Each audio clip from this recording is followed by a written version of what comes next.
You'll tell me which mat we're going to be on, what we're looking at, and Yeah. then I'll go ahead and commentate on that one. Yep.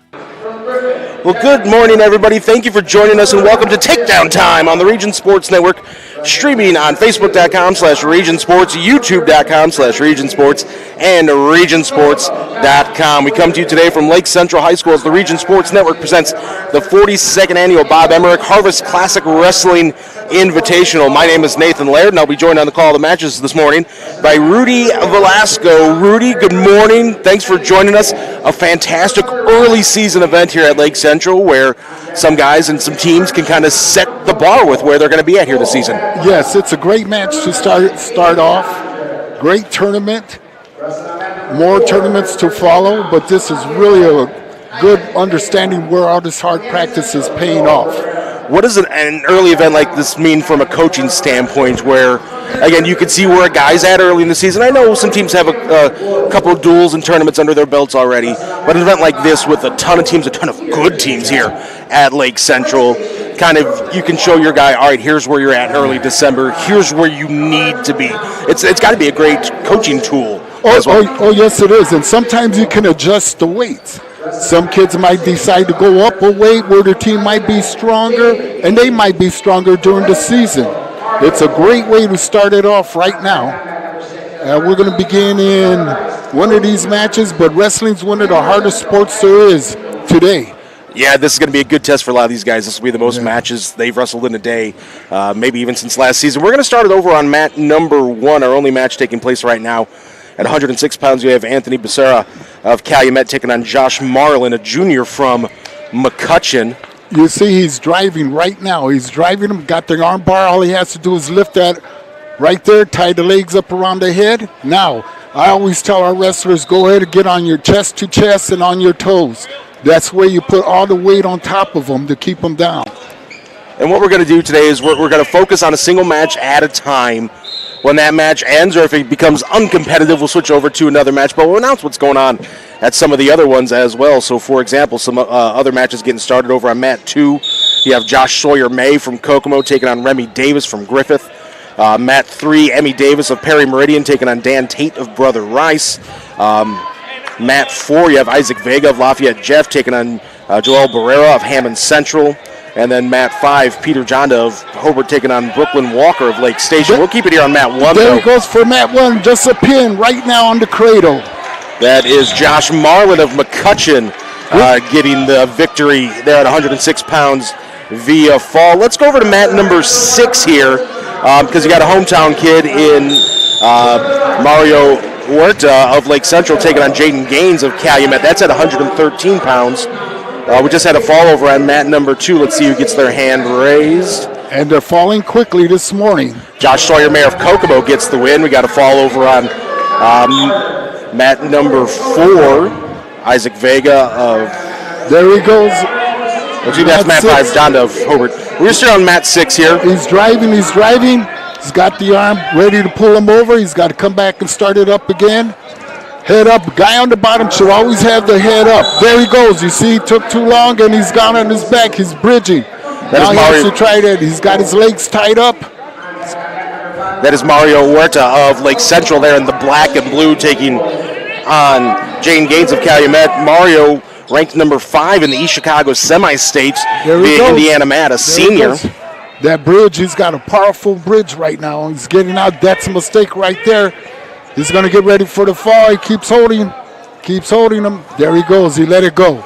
Going to put the arms, keep working it up. If he can watch some of the wrestlers, he's got to pry those hands off. They're off the mat. You got a senior versus a junior at 113 pounds. Not a matchup you usually see. You usually see a lot of underclassmen there. I was going to ask you about how Huerta's experience comes into play, but Gaines is a junior, so he's got plenty of experience as well. Most of these kids now have matches from AAU all season wrestling now. So if you're a freshman, you've seen some of them been undefeated. There's been past champs that have been there at that level. Right now he's referee position, tight waist, coming along again. He's using the same thing, quick crossface across the face, tight up his legs so he can't move. There he is, pulling him back on his neck. He's bridging a lot, trying to get out of it. All he has to do is stretch his back and arch his back, and he'll have him down. Just over 30 seconds to go here in the first. Huerta dominating up 14-0 in this match. He has to put those arms in. He can do it again. Push the head down, push it down. He's getting tired. When these wrestlers start putting their heads down, that's when you attack them. That's when you can sense the fatigue setting in for your opponent. I'm sure that's when you know it's time to strike. You can feel that. As wrestlers, you don't ever want to put your head down, always constant moving, or else you're in the same position he is now. There he is again. The clock might be saving him, though, because the time runs out, but we're going to have we are going to have a tech fall victory, 16-0. Huerta gets the win for Lake Central. And like I mentioned, ranked number 5 in the semi-state, a performance like that, you don't see the first period tech fall too much. He might be moving up those rankings on Indiana Mat a little bit here the next time those come out. Let's figure out where we're going to go to next. What do we got that's close? Let's go to...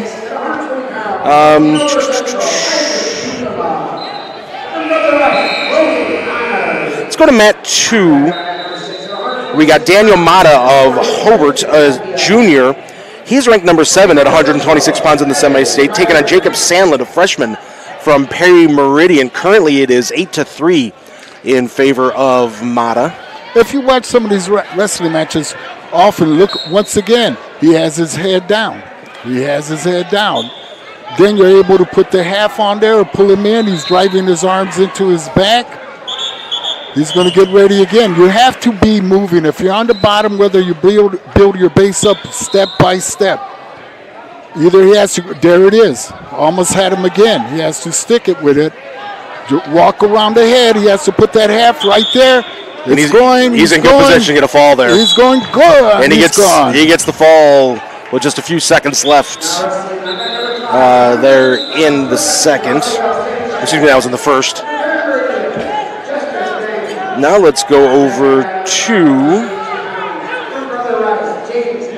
Let's go back to mat number 6. We're going to see our first Brother Rice action. The only team coming in from Illinois. We have Isaac Bukema, a freshman from Hanover Central, 2-0 on the season.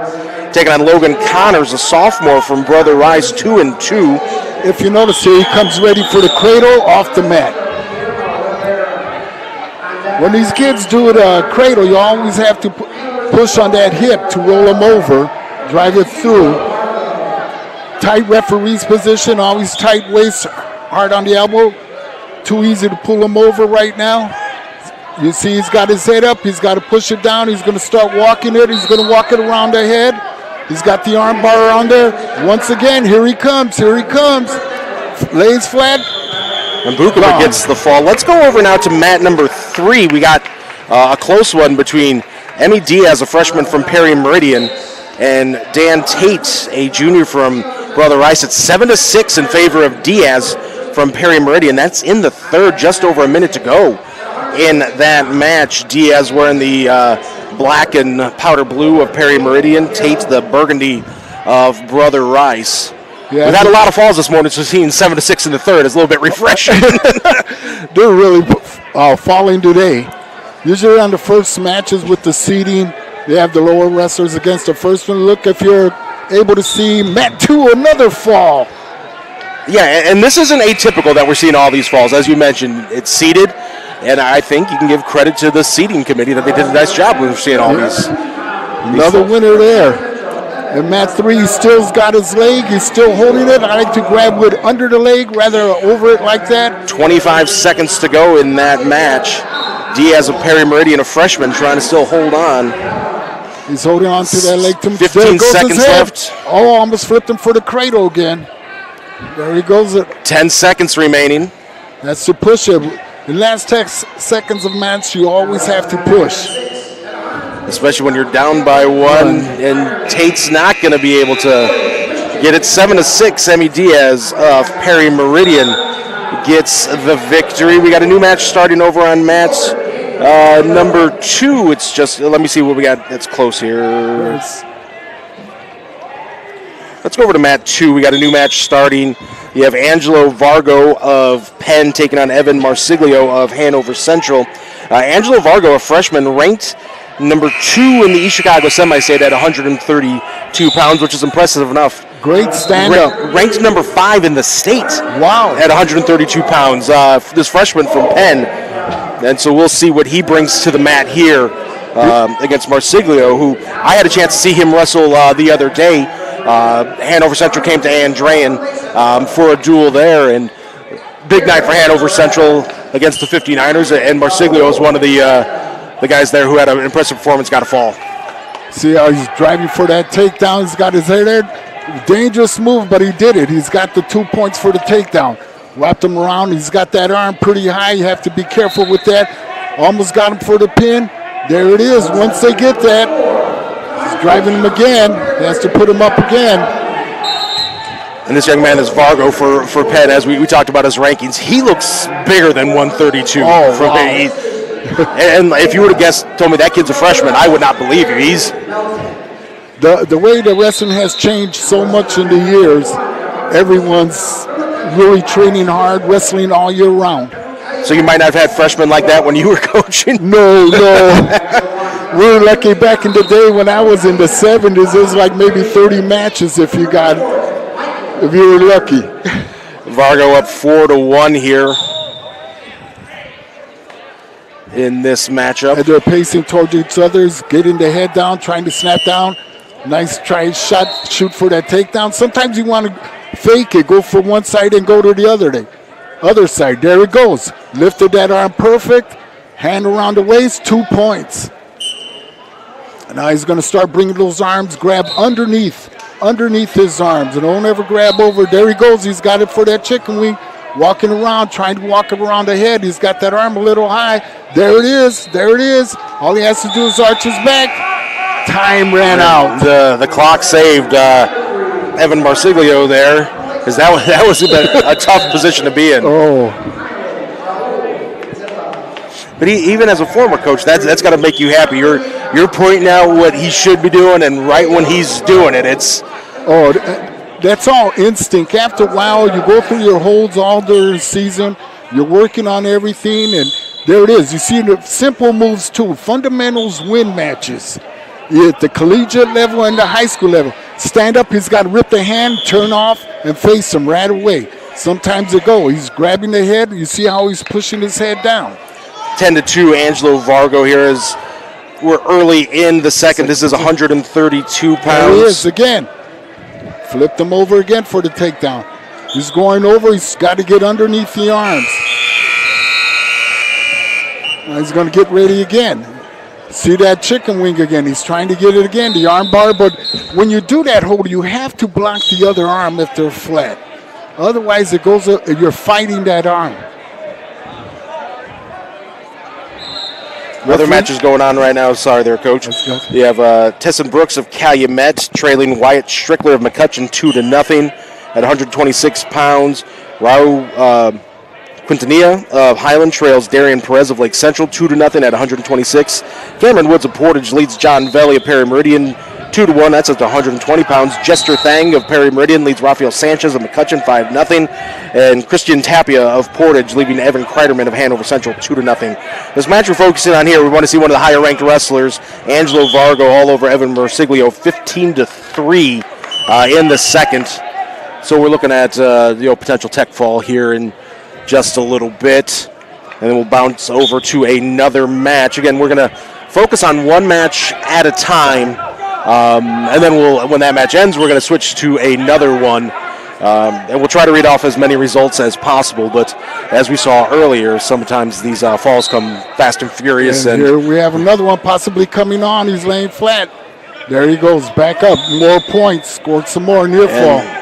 It looks like that's going to be the tech fall victory. An impressive performance from Angelo Vargo, the highly ranked freshman for the Penn Kingsmen. Let's go over now to mat number 3, Darian Perez of Lake Central, a junior at 126 pounds, leading Raul Quintanilla of Highland, 0-2 on the season. 2-0 in favor of Perez. It looks like we got some blood time over there, of course, when I say let's go there, but that's how things work. There's always blood at wrestling matches. If there's not, it's a quiet day. Yes. If you ever had a duel without any match having blood time, you're like, guys, what are you doing out there? Nobody bled? Yes. Usually nosebleeds are a common thing. Oh, yeah. Most of the time. I know I've had a couple of them for sure. You put a little cotton in the nose and keep wrestling. 2-1 in favor of Perez of Lake Central. And this is 126 pounds. Neither of these wrestlers ranked.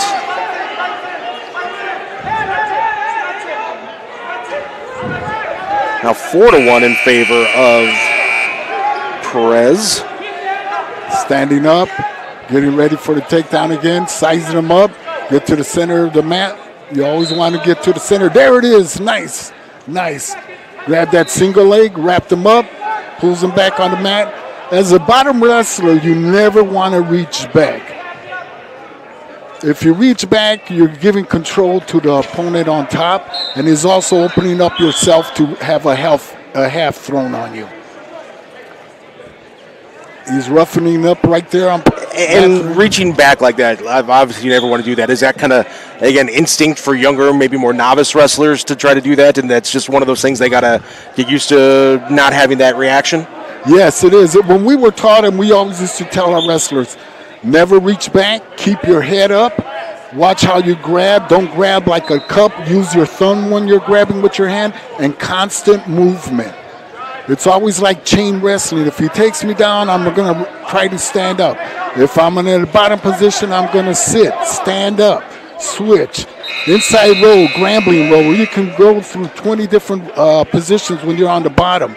But if one doesn't work, you go to the next hold. But you always keep your head up so often. That's what's very impressive about these freshmen here that are wrestling. And you see their records are so well. Fundamentals are mostly important in wrestling. Now we're back again, starting up again. Oh, it was beautiful takedown right there. He dived right for that leg. He's going to pull it in. He's going to get behind him. There it is. He's got control of it.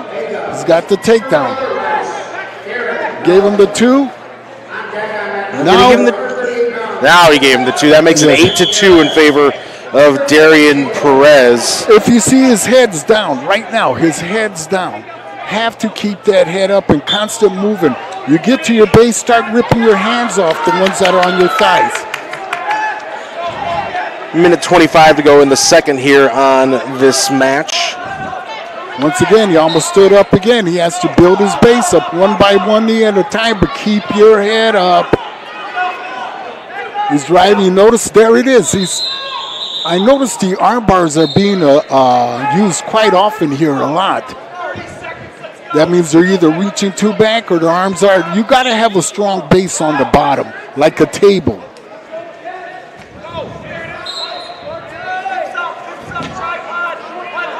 And the referees, when you're on top, you always have a tight waist, tight on that elbow. You notice how right away he's dropped. He threw the half. As soon as that wrestler puts his head down, you throw a half. Ties up the legs. Now he's trying to pull him on the side again, using a tilt, trying to do the tilt to him.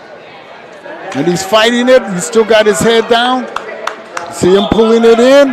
Head up, rip a hand off, try to start building those arms up one by one.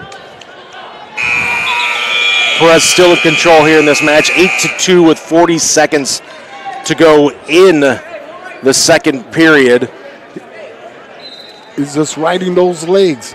He still has to build that base up. Now he's got his arm tied up. That's why you have to keep your arms in front of you. And now he's doing the 2 arms there, right there. When he releases that, get your arms up. There you go. You can see it right there. He's got his arms out. Stretch them out and start getting up to your base, knee by knee.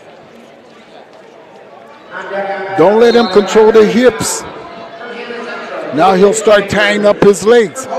He's fighting his arms too much, his head. When he starts fighting his arms too much, we're going to go ahead and throw a half on him.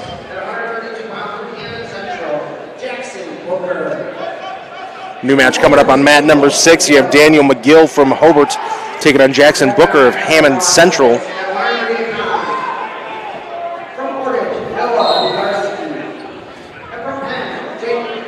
Under a minute to go here in the third in our feature match. Darian Perez of Lake Central in the black and blue, leading Raul Quintanilla of Highland. You gave him a warning over there.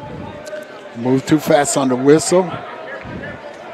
At the bottom wrestler, you also want to sit back on your feet, on your legs there, on your ankles, so they can't grab them and tie up your legs.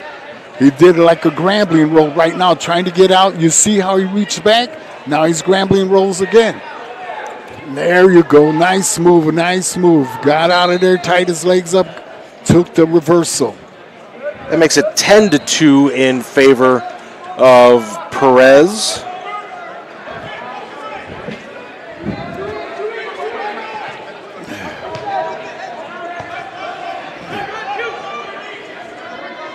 Once again on mat 6 also. M&I, he's got his arm tied up. He's got his leg trying to pull it in. Let's go over to mat number 6 with Perez in control here, just over a minute to go. Mat number 6, Daniel McGill of Hobart, ranked number 7 in the Chicago Semi-State, taking on junior Jackson Booker of Hammond Central. Notice the arm bar again. He's getting the arm bar. He can't do it when he's high there. He's tying up the legs, pushing the head down. Perez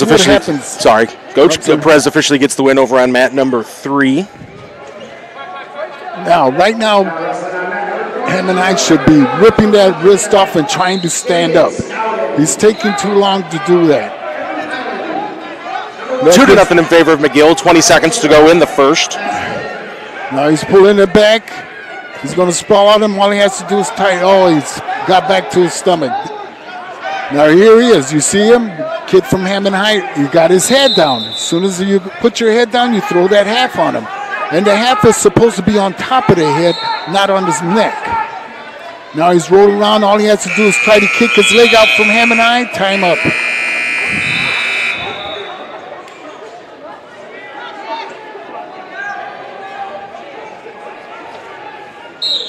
Over on mat number 1, one of the teams we haven't mentioned yet today, River Forest. Michael Turner, a sophomore in action over there at 132 pounds. He leads Robert Frazier of Calumet 3-2. Frazier 7-0 on the season for the Warriors. You got Oliver Davis of Brother Rice taking on Philip Dufus of Lake Station. Davis up 6-1. That's over on mat number 2. Alexandra Basiak of Highland taking on Jaden Scouten of Lafayette Jeff on mat 3.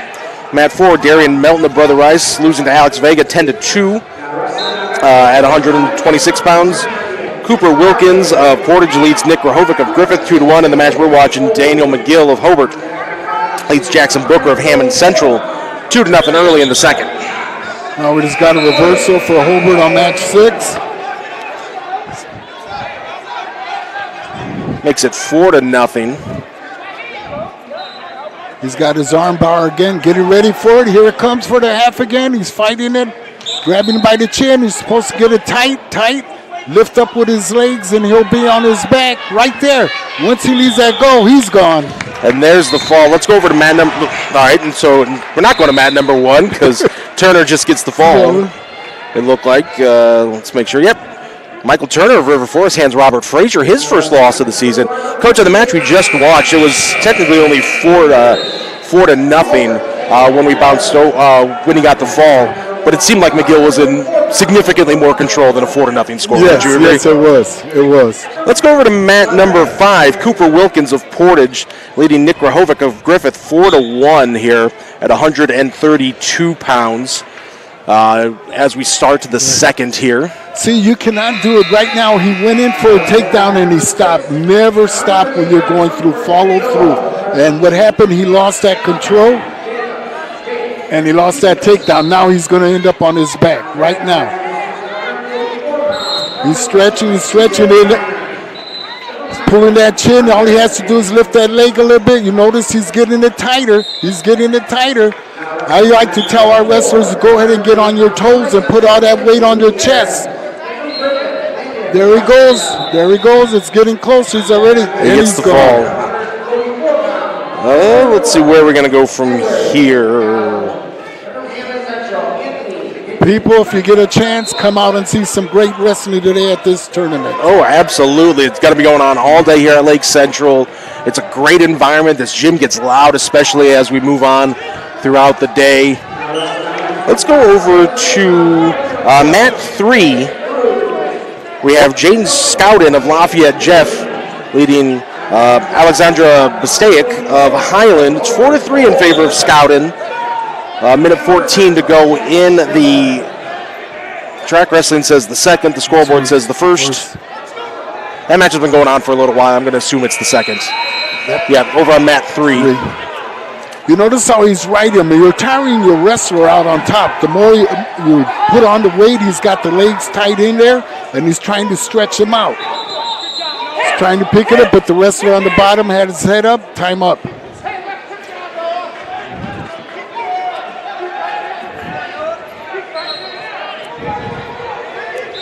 $50 seconds to go here in this period.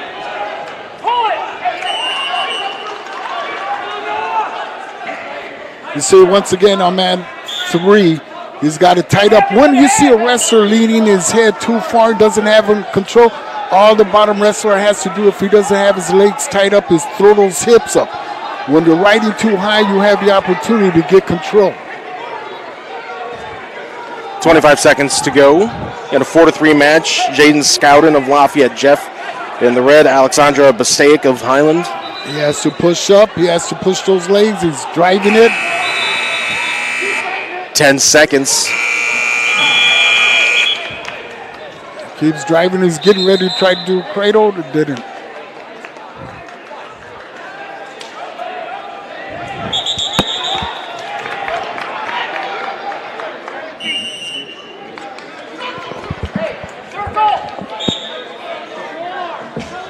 Four seconds to go. Bastaic of Highland. She's still on top. You notice she's tying her legs in. Girls wrestling has really picked up. Today we're honored today to have a girl wrestling. And girls wrestling will be an officially sanctioned IHSA sport next season. So there will be separate events. There already are separate tournament events and everything. You're not going to see as much of events like this. Girls will have their own official IHSA state tournament, which is awesome to see. Girls wrestling, boys volleyball join the IHSA family of sports. Oh, it's going to be great because with women's wrestling picking up now, we've had some world champions from women wrestling. Yeah. It's only just starting now. And I'm sure with it being a growing sport for the women, you're going to start giving scholarships out more because they need to build it up. So if you have your daughter and she wants to wrestle, now's the time to start them wrestling. Look, she's and Bastaic up 5-4, minute 10 to go in this match. She's doing a great job. She's keeping her hands in tight. She's got their legs tied up so you can't go nowhere. If you notice again, she's keeping it tight under the arms, keeping his arms tight. Now sitting on his waist, she's going to get ready. It's going to drive into him. All she has to do is drive him back into him. She's driving those legs really hard on him so he can't get up. Now she's going for the arm bar. She's going to try. All she has to do is hop over, block the other arm, and there it goes. She's has to step a little bit more over the head, bring it home. There it is, right under 40 there. seconds to go. All she has to do is arch that back right there, keep that head locked. 5-4 in favor of Highlands Bastaic. Oh, she just lost it right there. Now she has to. Sometimes it's best to let her go back and just grab the leg in front. That's she's exactly still got two, though, and is up 7-4 with 17 seconds remaining. She's holding. She's holding. Keep that leg. Don't let it go. Sometimes that's what determines a champion or not. You have to hold on to everything you got. Now, right there, when you're losing control, you have to be ready. That's the chain wrestling. Match over. That's the final. Alexandra Bastaic of Highland gets the win over Jaden Scowden of Lafayette Jeff, 7-4. What a great job she just did. Let's move now over to what do we got that's close? Mat number 1 is our closest match. No? Nope. Oh, we got blood time over there on mat 1. We have on mat 6. He's got the legs tied up, pushing on him. Mat 6 is 10-0 in favor of Jake Petrus of Penn. Let's keep it on mat 3. We got a new match starting here. You have Ulysses Tobin of Calumet, a 6'1" senior at 138 pounds, taking on Kyron Turner, a 2-0 junior from Hanover Central. Drove that leg in, takedown, right away. Tight waist, trying to get his arms to come in. Notice the wrestler on the bottom has his head down. Now he's getting the arm bar on top. He's got to lock that arm and try to block the other arm. You cannot just throw an arm bar and just walk around his head. You notice how he's using his other arm to stabilize it, so he can't do it. Now he's going for the cradle in there. He just lost it. Now he's picking the leg up. There it is. Throw the half. You notice the half is supposed to be on top of the head, not on the neck. Your neck is too strong to try to throw a half on it. Everybody does neck bridges. Your necks are too strong. You have to use the top of the head like a lever just to pry it. He's tying up. Notice right there he was high. That's when you're supposed to stand up and rip the head off. He's not going to be able to do it with it around his neck. Now they're off the mat. 2-0 in favor of Hanover Central's Kyron Turner, that powder blue of the Wildcats, over Ulysses Tobin of Calumet. Looks like we got a final over on mat 5 with Gabe Newland of Kokomo getting the win over David Cruz of River Forest. There's a kid from Hanover again, tying up his wrist. You have to set your moves up. Grab his head, fake going for the takedown. There it is, beautiful. Just picked his leg up, now he's going to get him for the takedown. Keep circling around. You cannot do it halfway. You have to keep coming. You have to keep working it. Pull it in tight. Now hopefully they will end up in a stalemate right here. He has to block his other arm off if he's using it for his leverage to stand. Now he's only got one arm on that leg. Time up. Both up. 5 seconds remaining in the first. 2-1 in favor of Kyron Turner of Hanover Central. Other matches going on right now. Hobart's Caden Miller leads Hammond Central's David Dandridge 4-0. It's at 138 pounds. Also at 138, McCutcheon's Hayden Foley up 19-6 over Perry Meridian's R.J. Ramsey. The match you're watching here, 2-1 in favor of Kyron Turner. Mat 4, Anthony Hinton of Hammond Central leads Edwin Gallen of River Forest 3-2. That one's in the second. We may bounce over to that one here if that gets to the third and is tight. Jack Miller of Hanover Central and Cole Weber of Hobart underway. Scoreless in that one. That is at 144. Also at 144, Highlands Hunter Vanek trails Lake Central C.J. Briner 2-0 at 144 pounds.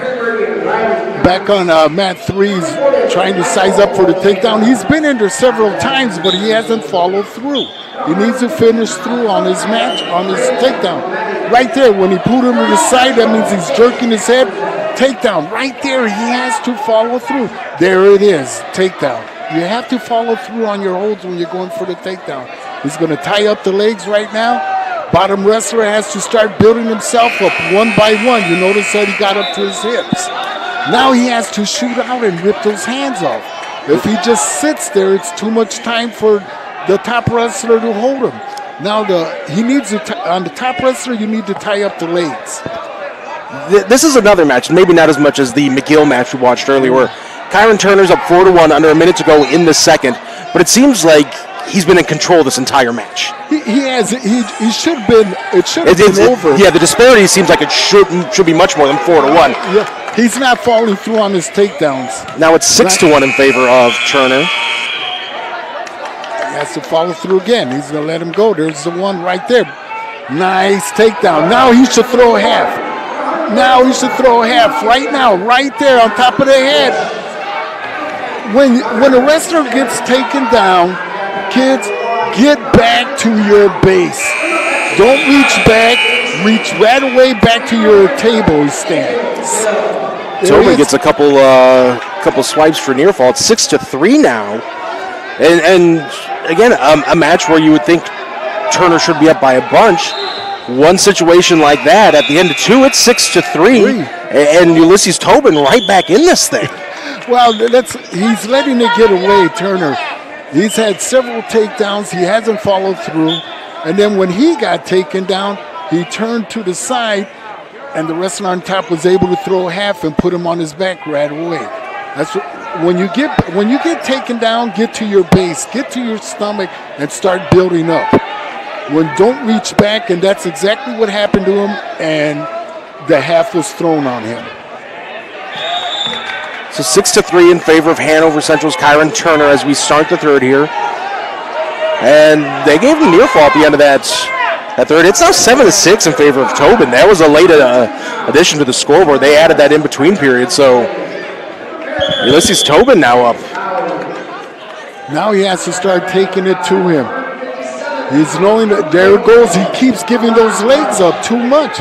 And this is where Turner should follow through. To the side, take him down right there. They say he didn't have control of that. Yep, potentially dangerous. Yes, because your legs are supposed to touch, your knees supposed to touch before you throw him down, before you take him down like that. You cannot pick the wrestler straight up in the air and then just slam him down.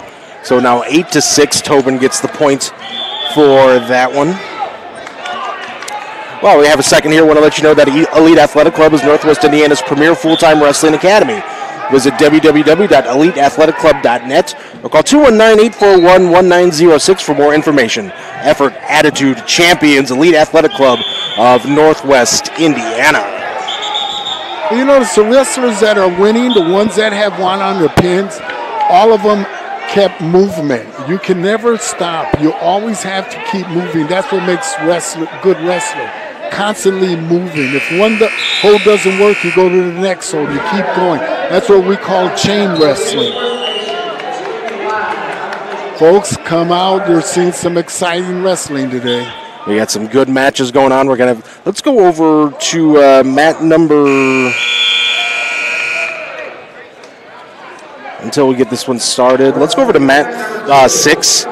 We have CJ Brenner of Lake Central leading Highlands Hunter Vanek 7. Actually, let's go back to mat 3. We're just getting started as soon. Sorry, James. Let's see him setting James, him our up. cameraman. I'm putting him to the test here today. He's setting up. See, he comes in every time for that leg. He has it. He has a takedown. Now Turner should be throwing that half on top. Like you said, Coach, he's getting the attacks in, just not able to finish. He gets 2 there, ties up at 8 with 1:10 to go here in this match. See, and right now he should be tying his legs up. He's a little bit high. Right there. Now he's letting him go. That's a big mistake. That's one escape. You can be reversed on him right now. Head up, head to the side. He has to keep driving it in for that takedown. 45 seconds remaining in the match. There it is. Right now, he has him. All he has to do is step over and try to throw the half in there. They're just laying 45 seconds, going off the mat, what Turner's probably doing, trying to get off the mat. 2 points for Tobin with 30 seconds to go. We got a fall over on mat number 2. Lake Central's Chase Kasperzak gets the fall over Raymond Lommel of Highland. That's at 150 pounds. 10-8 in favor of Calumet's Ulysses Tobin.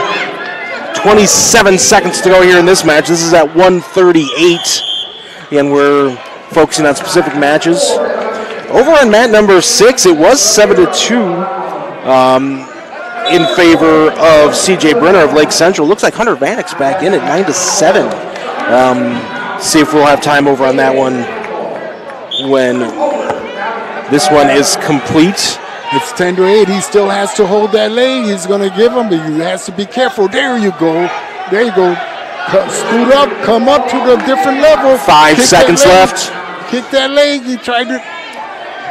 2-1, and Ulysses Tobin is going to hold on for a 10-8 victory. Let's quickly go over to mat number 6. Where it's now 10-7 in favor of Lake Central's Brenner over Vanek of Highland. 20 seconds to go in this match. Vanek with a nice comeback. He gets 2 to make it 10-9. 10 seconds to go here in this match. Again, this was a 7-2 match not that long ago, and Vanek with a nice little comeback here, 10-8. 10 seconds, 11-8. He's gonna cut him, try to get that. There he comes for the takedown. Diving in, keep driving it. And Brenner's gonna get, and I think that's smart on Brenner's part, especially if he didn't have a stall warning against him. Clock's on his side, so he can back up a little bit. He has to keep 3, it up, 2, and up. 1. 11-8. CJ Brenner of Lake Central gets the win over Hunter Vanek of Highland in a good match. Now let's go over to.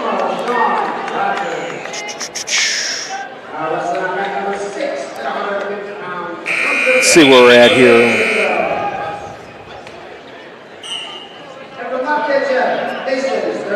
Let's go over to mat number 4. You have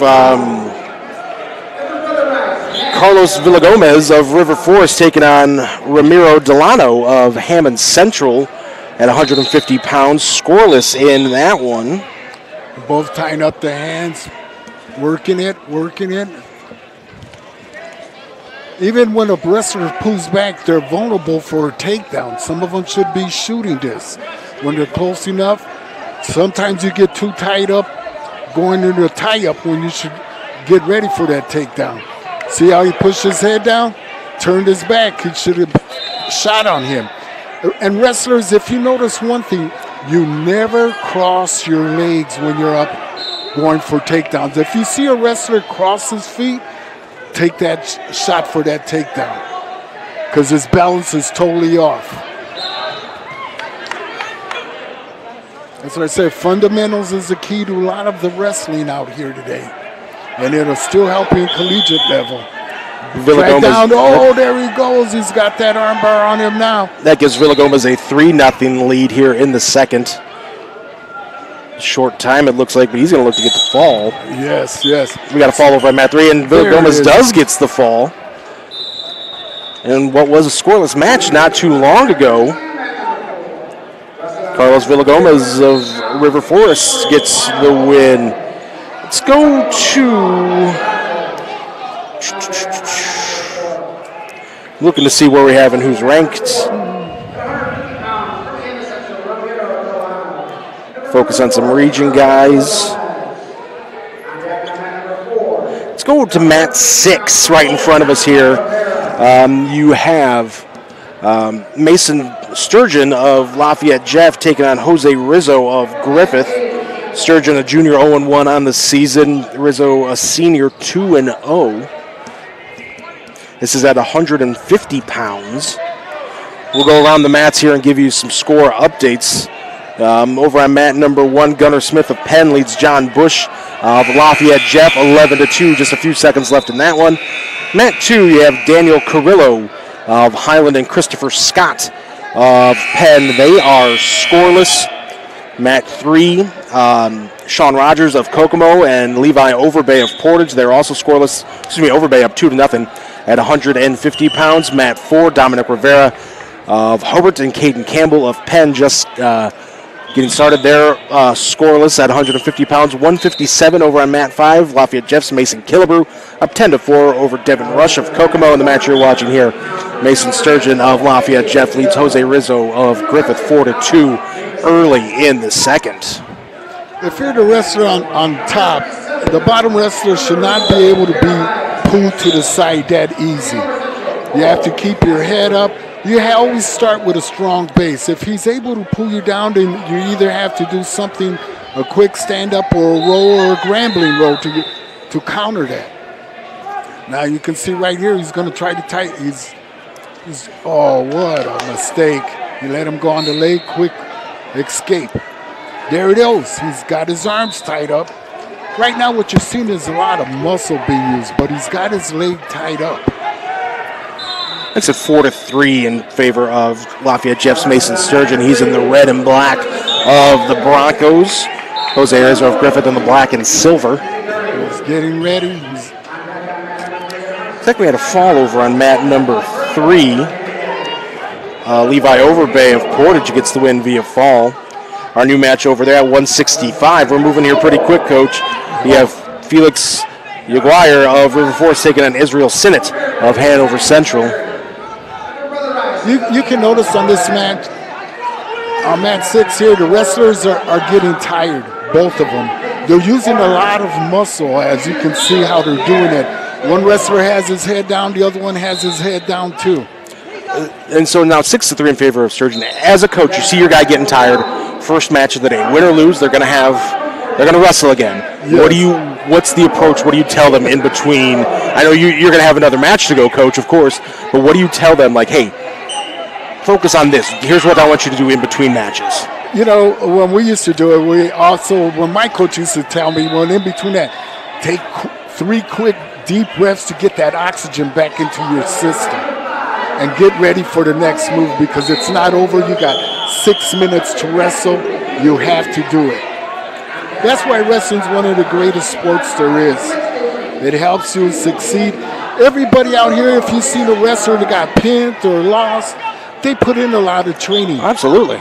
And they know what it is to lose, and they know what it is to recover.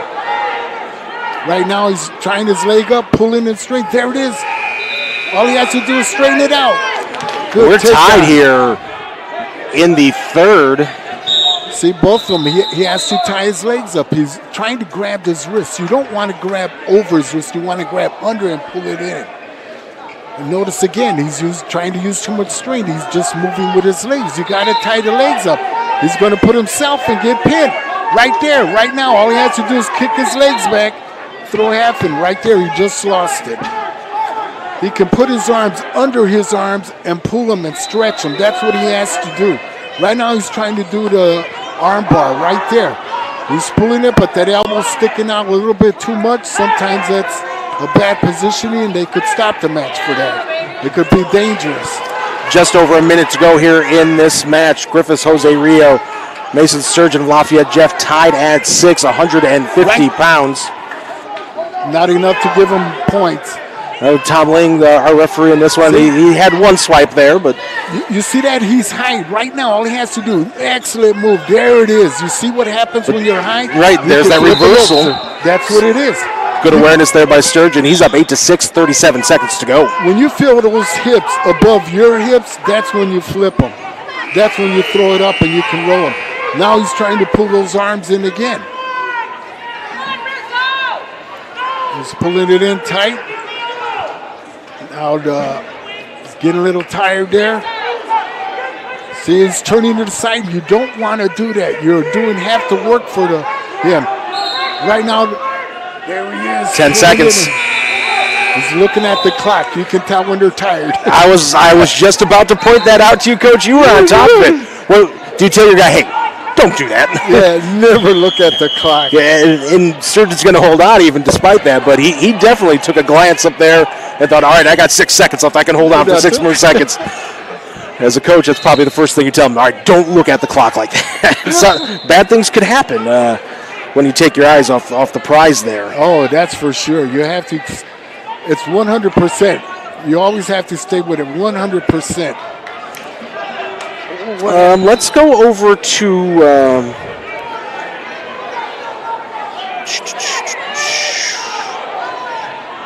let's go over to mat 5 at 165 pounds.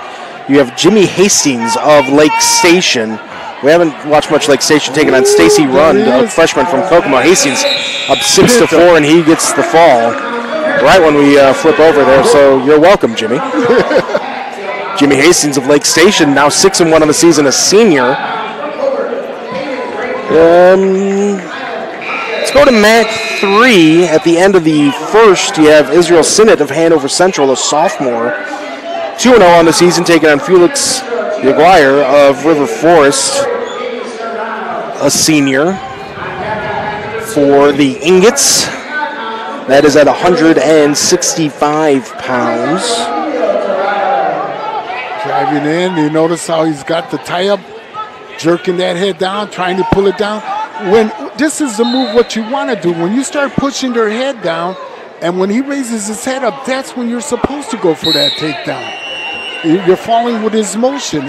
Keep an eye on their feet. Are they crossing their feet? That's what you want to look for too.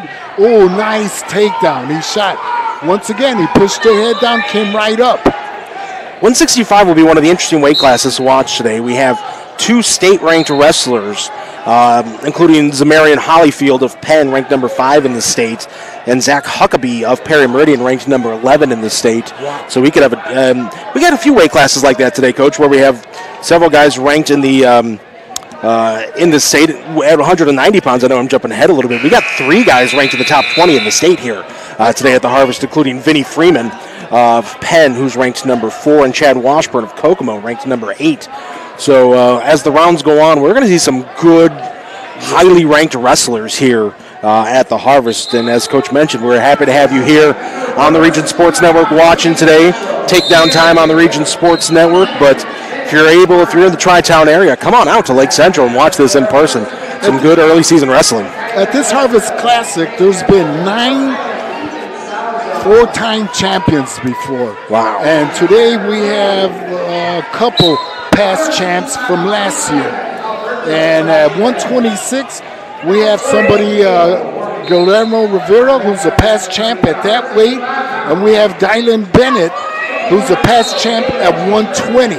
So he came up in his weight. Yeah, so we can have a couple past Harvest champions doing battle here today. Looking forward to hopefully seeing that. When the match we're watching here just came to an end as I was going over some paperwork.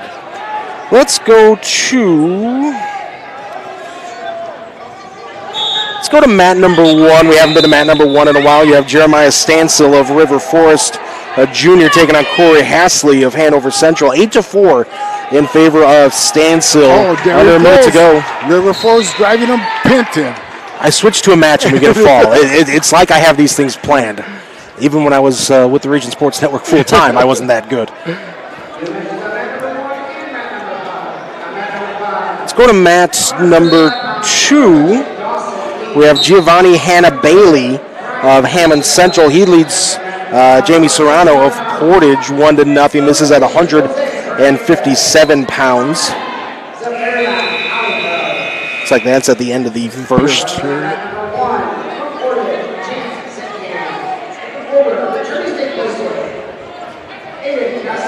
We're talking about some of the weight classes where we have a lot of really good, highly ranked guys. 157, unfortunately, doesn't fall into that category. Only one wrestler ranked in their semi-state. That's Dawson Lee from McCutcheon. You do have MJ Morton of Perry Meridian. How about his semi-state? He's not ranked in the top 8 of his semi-state, but he is ranked 15th in the state. So that's a really good semi-state that he's going to be feeding into. Here he comes for the pin right now. He's got to drive it more. He's got it tight right there. This is Giovanna Hanna Bailey of Hammond Central. A lot of times when the bottom wrestler releases it, you can tighten it up. So he lost it. He's coming around him again. He still gets that 3 near fall. That's going to give him a 4-0 lead here in the second. As the top wrestler, even though they're going off the mat, you have to keep driving and still maintain control. That's how they get the 1. He let him go. He's working on his leg. He let it go. It looks like he's getting tired. He just let that go. A quick 3 points right there. So 4-2 now it looks like will be our score. Over on mat number 1, we got a real highly ranked wrestler at 175. Aiden Costello of Hobart, ranks number 1 in the EC semi-state at 175 pounds, ranks number 2 in the state. He'll be taking on Chance Simkin of Portage. We'll keep an eye on that match as well. Costello looks like he gets poked in the eye right away. That's a common thing that happens when they're tying up, trying to tie up like that. That's where you get your nosebleeds sometimes, or you get poked in the eye. Good sportsmanship. They both shook hands and let it go. Yeah, not intentional by any stretch of the imagination. 6-5 the match we're watching here in favor of Giovanni Hanna Bailey of Hammond Central over Jamie Serrano of Portage. There it goes.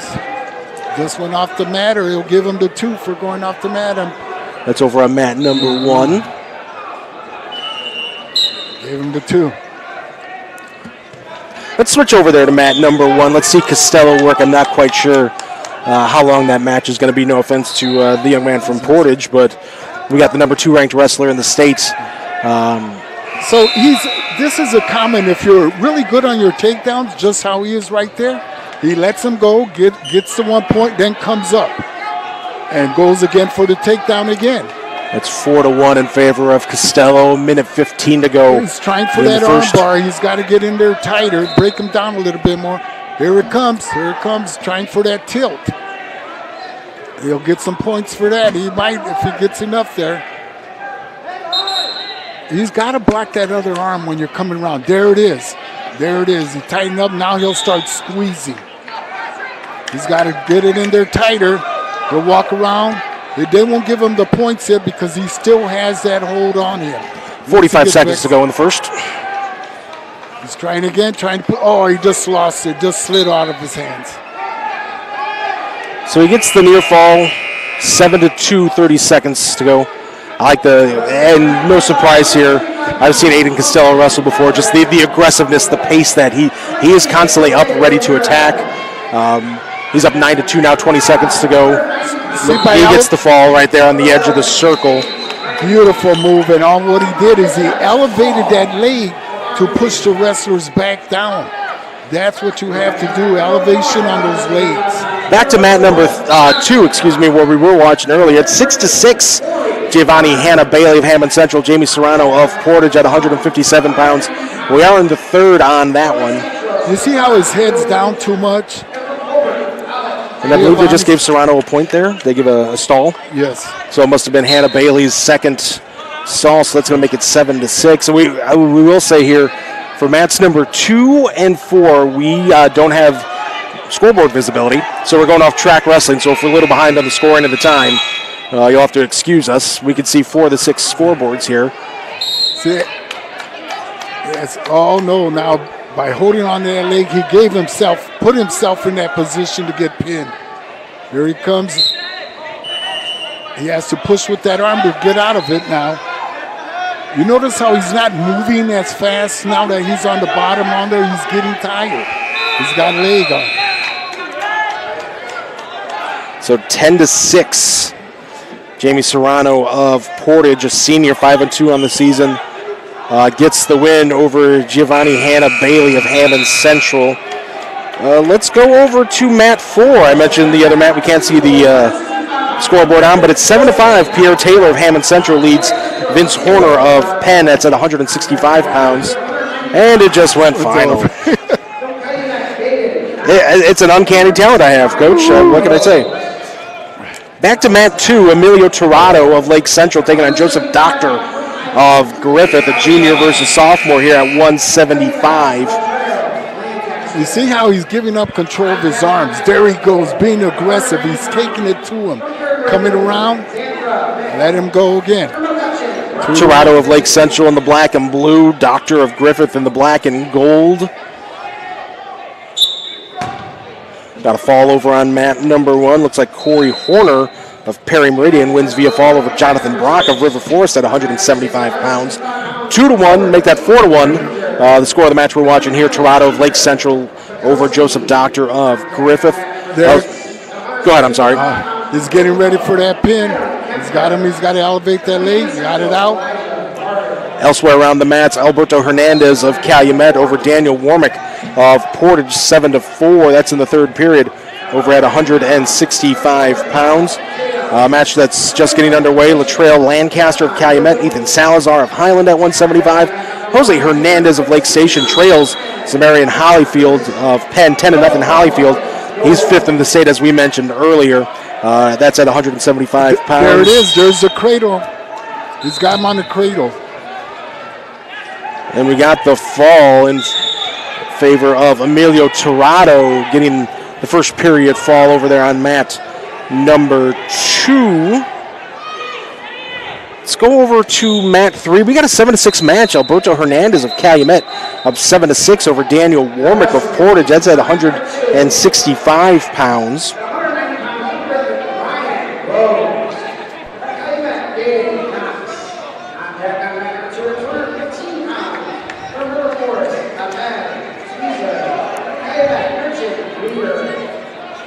Which one? Mat 3. Excuse me. 8-6 now in favor of Hernandez. Did you see how he just shot in on that takedown? A lot of the wrestlers, if you're fast with that takedown, that's what you want to do. Go right at it. Yeah, Warmick with that quick down Takedown ties it up at 8, 20 seconds to go here in this match. We haven't seen any overtime in any of the matches we've watched. No, not so far. We may have it here. 15 seconds to go. Nope. Warmick's going to get those two. Go up 10 to 8, under 10 seconds to go. But we got two reversal from Hernandez. 10 to 10, 4 seconds left. Drive it quick. He's got 2 and 1. No point. Nope, he didn't get it. It looked like he was going to get a couple swipes in there. He did not, so we're going to overtime. We always used to tell our wrestlers, always take a couple quick, deep breaths, get that oxygen flowing in your system to get ready. Now let's see how this takedown goes. See how he tries to set him up like there it is, he's coming in. Now again, he has to throw that half right there while he's got it free. Instead of on that side, he's holding his leg. All he has to do is reach it over his head, and he can drive it.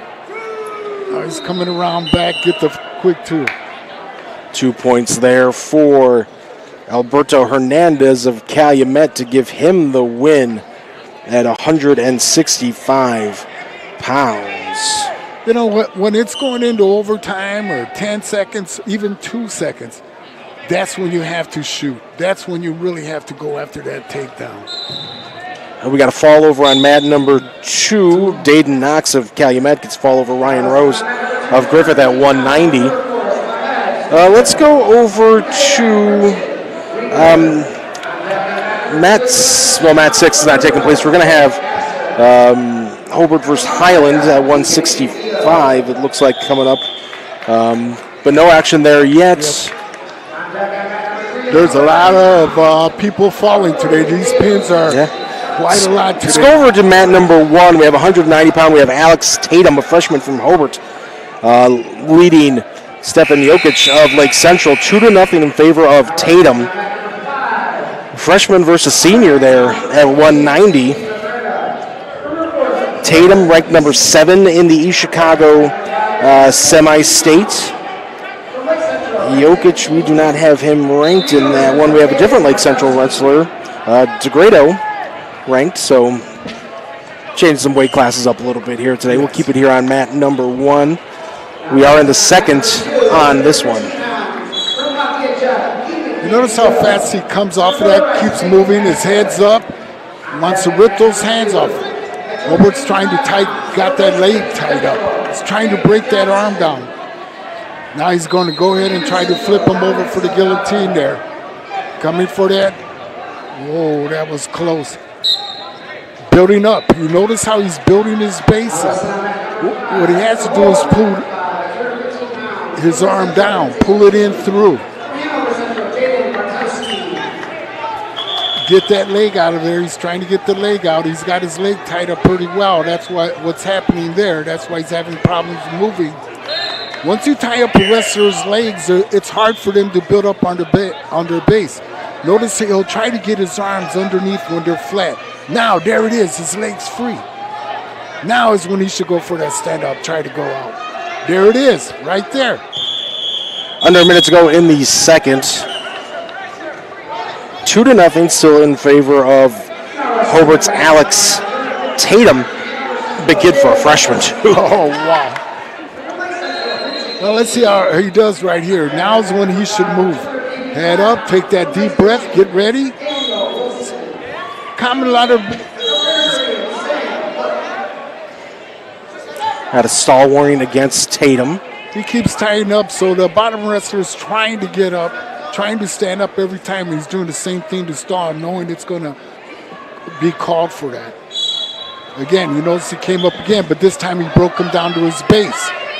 He's got to rip those hands off. Roll him over off the mat. His coach is probably telling him tighter on the waist, keep those legs tight up. He's having a hard time.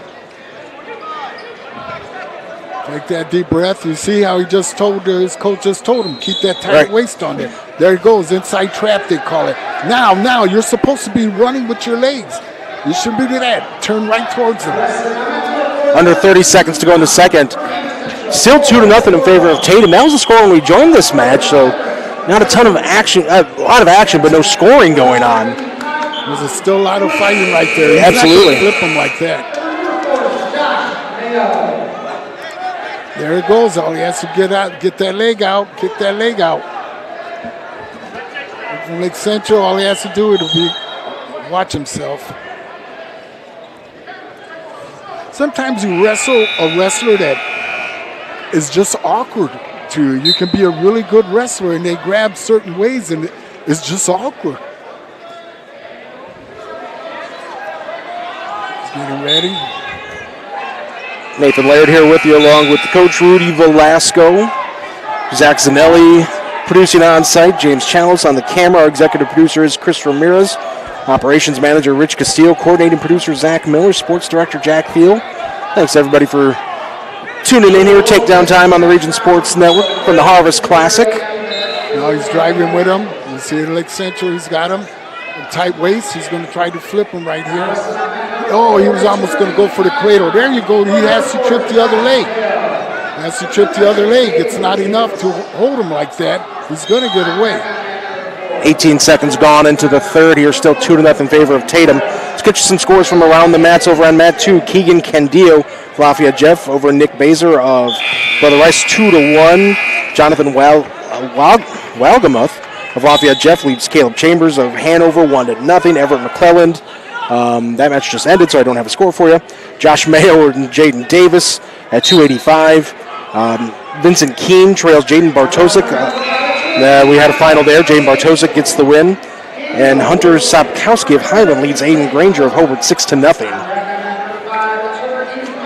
The match you're watching here, Alex Tatum of Hobart leads Stefan Jokic of Lake Central 2-0. Over a minute to go in the first to make that 3-0 now. When you're going for that ankle ride, you have to tie the other ankle up too. Otherwise, it's not doing. And if you're on the bottom and they grab you, to prevent that, you just stretch your leg out. If you notice Lake Central, he's got his head down too much. I don't know if someone's a lot more tired. He's losing 2-0. Now's when he needs to start pushing it for that takedown. Now he needs to start driving it in. He's tying up too much. He needs to start setting it up. He's trying for that throw, but now he's got his hands tied up. He needs to go. Couple more seconds. He needs to go ahead and push it now. He's not doing enough. All he's doing is fighting that head. Hobart, all he has to do is just keep grabbing. Oh, there it is. Now he has to trip his legs onto the mat and get the takedown. There's the 2 right there. Tied it up. Break that elbow down. He needs to break that elbow down. You notice how he's trying to grab his wrist? If you're going to do that, you grab on the inside. You try to break that elbow down to make that elbow bend. So 3-0, Hobart's freshman Alex Tatum, an impressive win over Jokic of Lake Central. Let's go over to mat number 3. We got a matchup 4-3 in favor of Jonathan Walgamuth of Lafayette Jeff over Caleb Chambers of Hanover Central.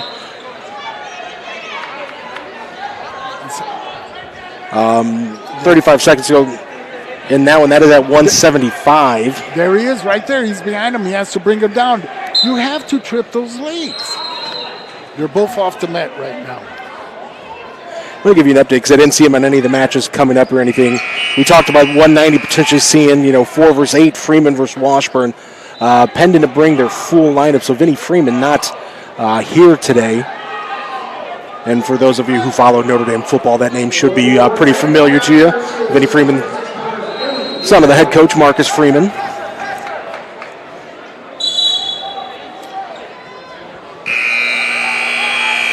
So 4-3 in favor of Walgamuth. 10 seconds to go here over Caleb Chambers of Hanover. See what Chambers has in the final few seconds of this match as we go out of bounds. We're going to stall. We're going to stall call against Walgamuth. Must have been his second. That's a tough one. Dings him 4 to 5 seconds to go. He has to go right there. There it is. There it is. Wrong side. Get around him. Reach up. No control. There's no control. If you're the Jeff coaches, it's the right call. You can't blame the ref. You're probably mad at your wrestler there, I would think. Right, Coach? Yeah. You never want to end up in a tie. Well, or and lose like that. When it's the last 10 seconds, that's when you're supposed to start pushing yourself. you get called for stalling with 6 seconds left to tie the match. That's frustrating. You know, a lot of the times, one of the drills they do is a 10-second drill where you have to get that takedown in 10 seconds. There he is. He's coming around for the 2. He's already got it right there. Just lost. No, they gave it to him. They gave him the 2. So Jonathan Wogemuth of Lafayette Jeff, despite giving up that late stall to send it to overtime, he gets the win, 6-4. And a lot of the practices, you have like 2 seconds, 5 seconds. That's the drill. One guy tied up or one guy with his leg. And then you have to go ahead and take him down in 10 seconds. These wrestlers are all trained like that. That's one of the practice things they do in practice. Let's go over to mat number 4. We have at 285. We haven't seen it at the 285s yet. We got Jaden Davis, a junior from McCutcheon, leads Josh Mayo, a freshman from River Forest, 1-0. Match is in the second. Notice how he has his head down once again. Got to tie that leg up. He's going to push it. When you see that head go down, that's when you should start throwing that half on top of the head and pick up on the leg. There he goes. He's a little high right now, though. We got a fall over on mat number 2. Looks like James Johnson of Lake Central at 285 gets the win via fall. They're falling so fast, you blink your eye and it's done. Yeah. We got a fall over on mat number 5.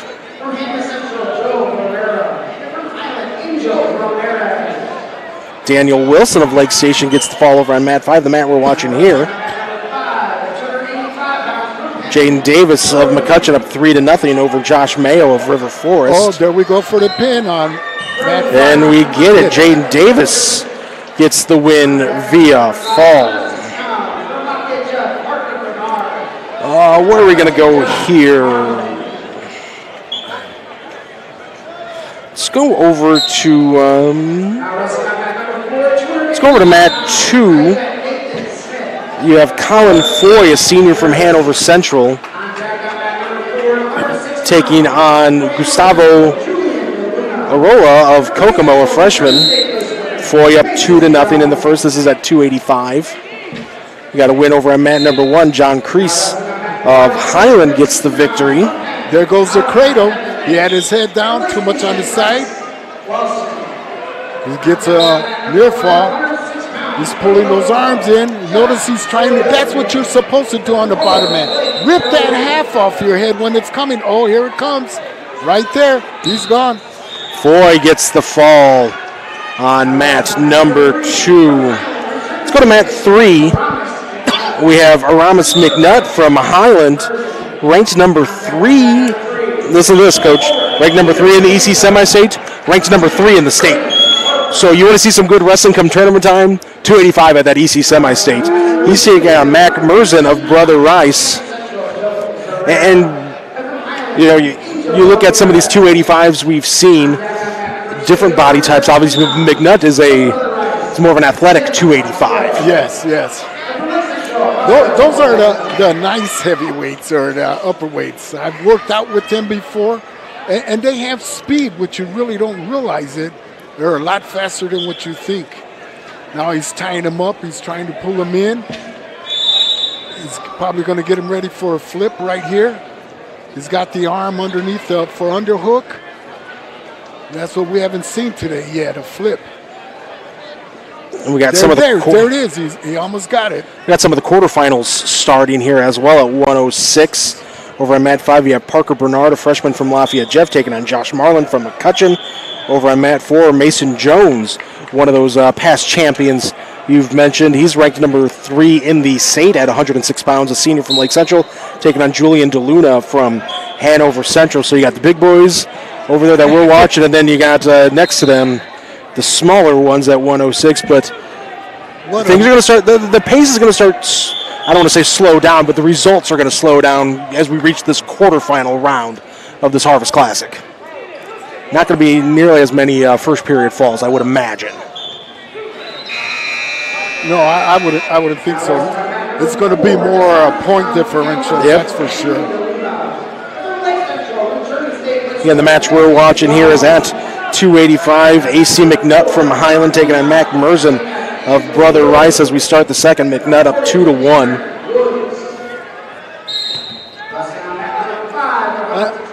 On these heavyweights, a lot of them, what they try to do is quick to stand up. You don't want to carry that weight on top of you. Right. There it is. A nice sit out. That was really nice. Took him by surprise. They didn't get a chance to tie up his legs, but he caught him. He's still holding onto his arm. He has to lean back into it. Keep falling through. Lift on the legs.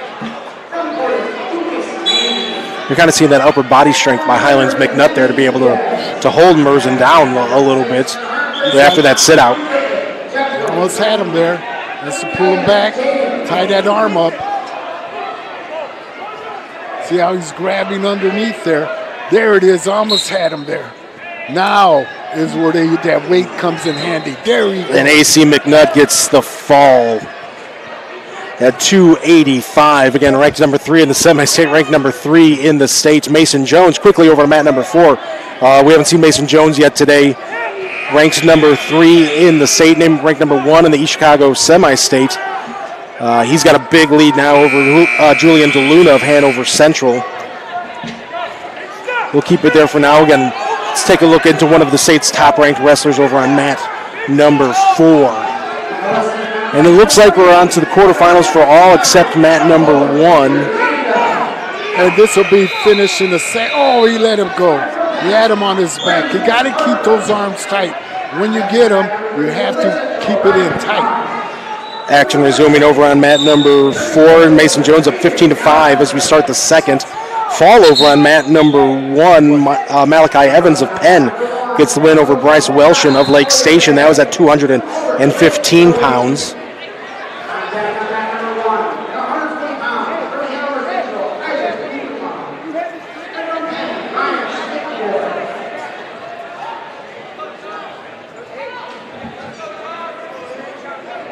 Still struggling over there, number 1 on mat 4. Coming around, he's going to come around, pull it in. Circling it, there it is. Oh, he let it go. He's got to keep those arm tights. When you get that control, you need to hold on to it. And Coach, you mentioned earlier how maybe the class, guys wrestle so much in the offseason now. You don't have the experience level of a senior versus a junior maybe isn't as much as it used to be. But in a match like this, a senior versus a freshman at 106 pounds, there's just kind of that natural strength that comes with a kid like Mason Jones, being 17, 18 years old versus a 14-year-old. Yeah, and the strength, and then, but the speed. If a freshman has the speed, it really helps out a lot. I actually believe in the strength. Oh, there we go. Because you don't see a ton of seniors at 106. No, it's hard. But LC's Mason Jones, that's he's one of the best in the state here, and it looks like he's in good position to get the fall. But you see how he's laying on his legs, though? Now he's going to try to tie up his legs and put him in tighter. Right there, he's on his chest. It shouldn't be too much longer. He's holding 3 near fall. He needs to arch his back. There he goes. You see how he lifts his head up? And the clock is going to save DeLuna from Hanover. Again, this is one of those mats we can't see the scoreboard. It was 17-5. And he was holding 3 near falls, so that's going to do it for that Mason Jones. An impressive performance, a tech fall victory over there. Let's go over to mat number 2. You have Angel Ramirez of Highland, a 3-0 junior, taking on Joel Barrera of Hammond Central. 2-1 in favor of Ramirez in the second. This is at 113 pounds. Ramirez ranked number 7 in the East Chicago semi-state at 113.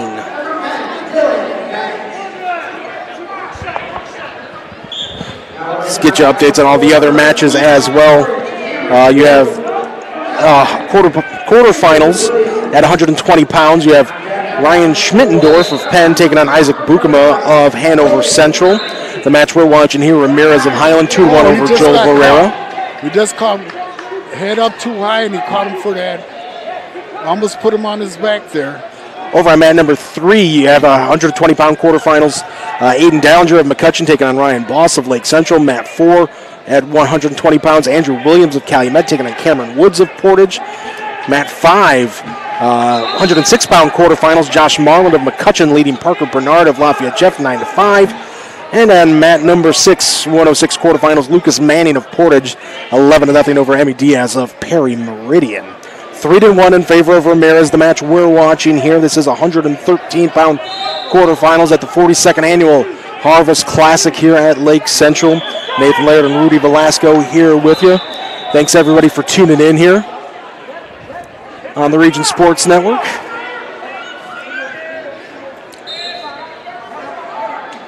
So would that be the score for this one here? Yeah, that was the score for that one right there. A match that's seemingly been going on for a while. Josh Marlin, 10-8 over Parker Bernard. Minutes go into the third on that one. That's over on mat 5.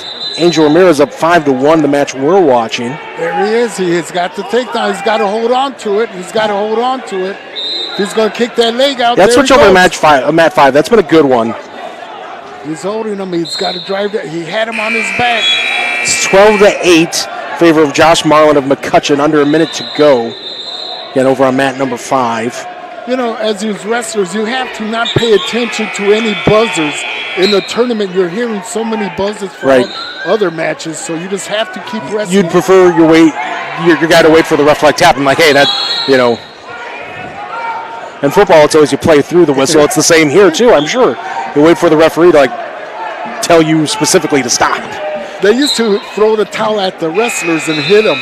Okay. To stop them. Now 15-8 in favor of Marlin.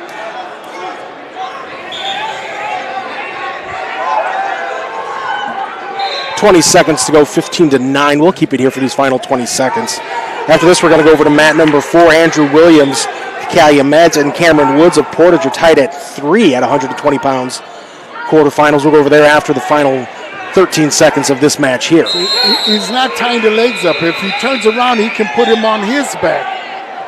He's holding, driving it back. 5, 4, 3, 2, and 1. Josh Marlin going to hold on for the victory. Let's go over to mat number 4. We're tied up at 3 in the second, and as soon as I say that, Cameron Woods gets 2 points for the Portage Indians. As Angel Ramirez gets the win over on mat number 2. That was at 113 pounds. 6-3 in favor of Cameron Woods here in this matchup we're watching. He's letting him go to get that 1 point and get that takedown again. A lot of time when you're wrestling, you can feel if you think you can get that takedown. And that's what a lot of wrestlers will do. Let him go, get that escape, and take him down again to build up the points. Oh, we have a pin right in front of us. Jaden Gaines looking to get the fall over of Calumet, looking to get the fall over Jeffrey Fleming. Jeffrey Fleming fights out of that for Griffith. Then the match we're watching here over on mat number 4, Cameron Woods 6-3 over Andrew Williams of Calumet. A couple of juniors at 120 pounds.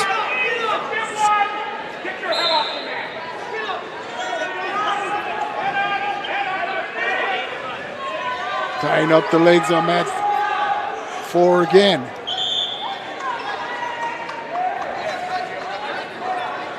Folks, it's really hard because there's exciting matches on every match. Well, especially, again, now we're not seeing fall. We're kind of looking, what's going on over here? Look at the scoreboard there. Cameron Woods now up 10-4 in this one, so let's look to see the scoreboard elsewhere. What we have close. Let's go over to mat 1. James, I'm asking to go to the complete opposite side of the gym. I'm sorry, buddy. Isaac Bukema, a freshman from Hanover Central, leads Ryan Schmittendorf, a junior from Penn, 1-0 as we. Now it's 1-1 as we start the third here. That was a beautiful duck under. He's got that single leg right in him. We had a good match here in the 120-pound quarterfinals. Schmittendorf ranked number 8 in the East Chicago semi-state. I really thought he was going to get the takedown on that one. They didn't give it to him. Cameron Woods in complete control over there, 10-4 over there on mat number 4.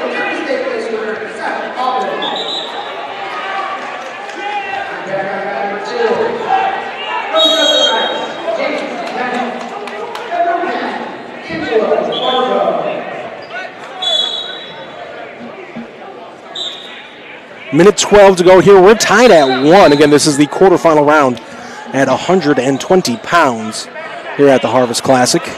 Oh, almost had that takedown. Schmittendorf of Penn in the black and gold. Bukema of Hanover Central, the powder blue and burgundy of the Wildcats. He's got to sit through that. He's got to sit through. He's got his leg. He's got to sit through. It's hard with that leg. There you go. Trip that leg. Come around him. He's got his chin. That's why he hasn't got it yet. He needs to pick that leg up and trip. Out of bounds with 36 seconds to go. 1-1 still our score here. He's coming close on that takedown from Hanover. There it is. There it is.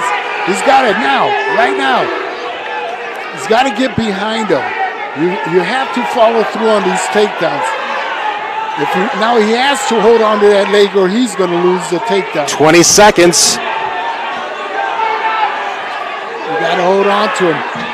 There it is. Now turn towards the leg and he got him. He'll put him on 10 seconds. 2 reversal for Bukema. He needs to get up. 4, 3, 2, and 1. What a match. Isaiah Bukema fired up. Slaps hands with Coach Andrew Bradbury. He gets the win. The freshman from Hanover Central. Impressive performance for the young man there today, Coach. He had nice follow-through. He didn't let up. He came with one leg and went right back again. Jaden Gaines of Calumet gets the win via fall over Jeffrey Fleming of Griffith. Let's go to mat 5. We have Lake Central versus Hobart. We have Darian Perez of Lake Central leading Daniel Mata of Hobart 4-2. That's at 126 pounds. Oh, he almost got caught there. Mata ranked number 7 in the EC semi-state. We're now tied up at 4 as we end the first. Blood time over on mat number 2.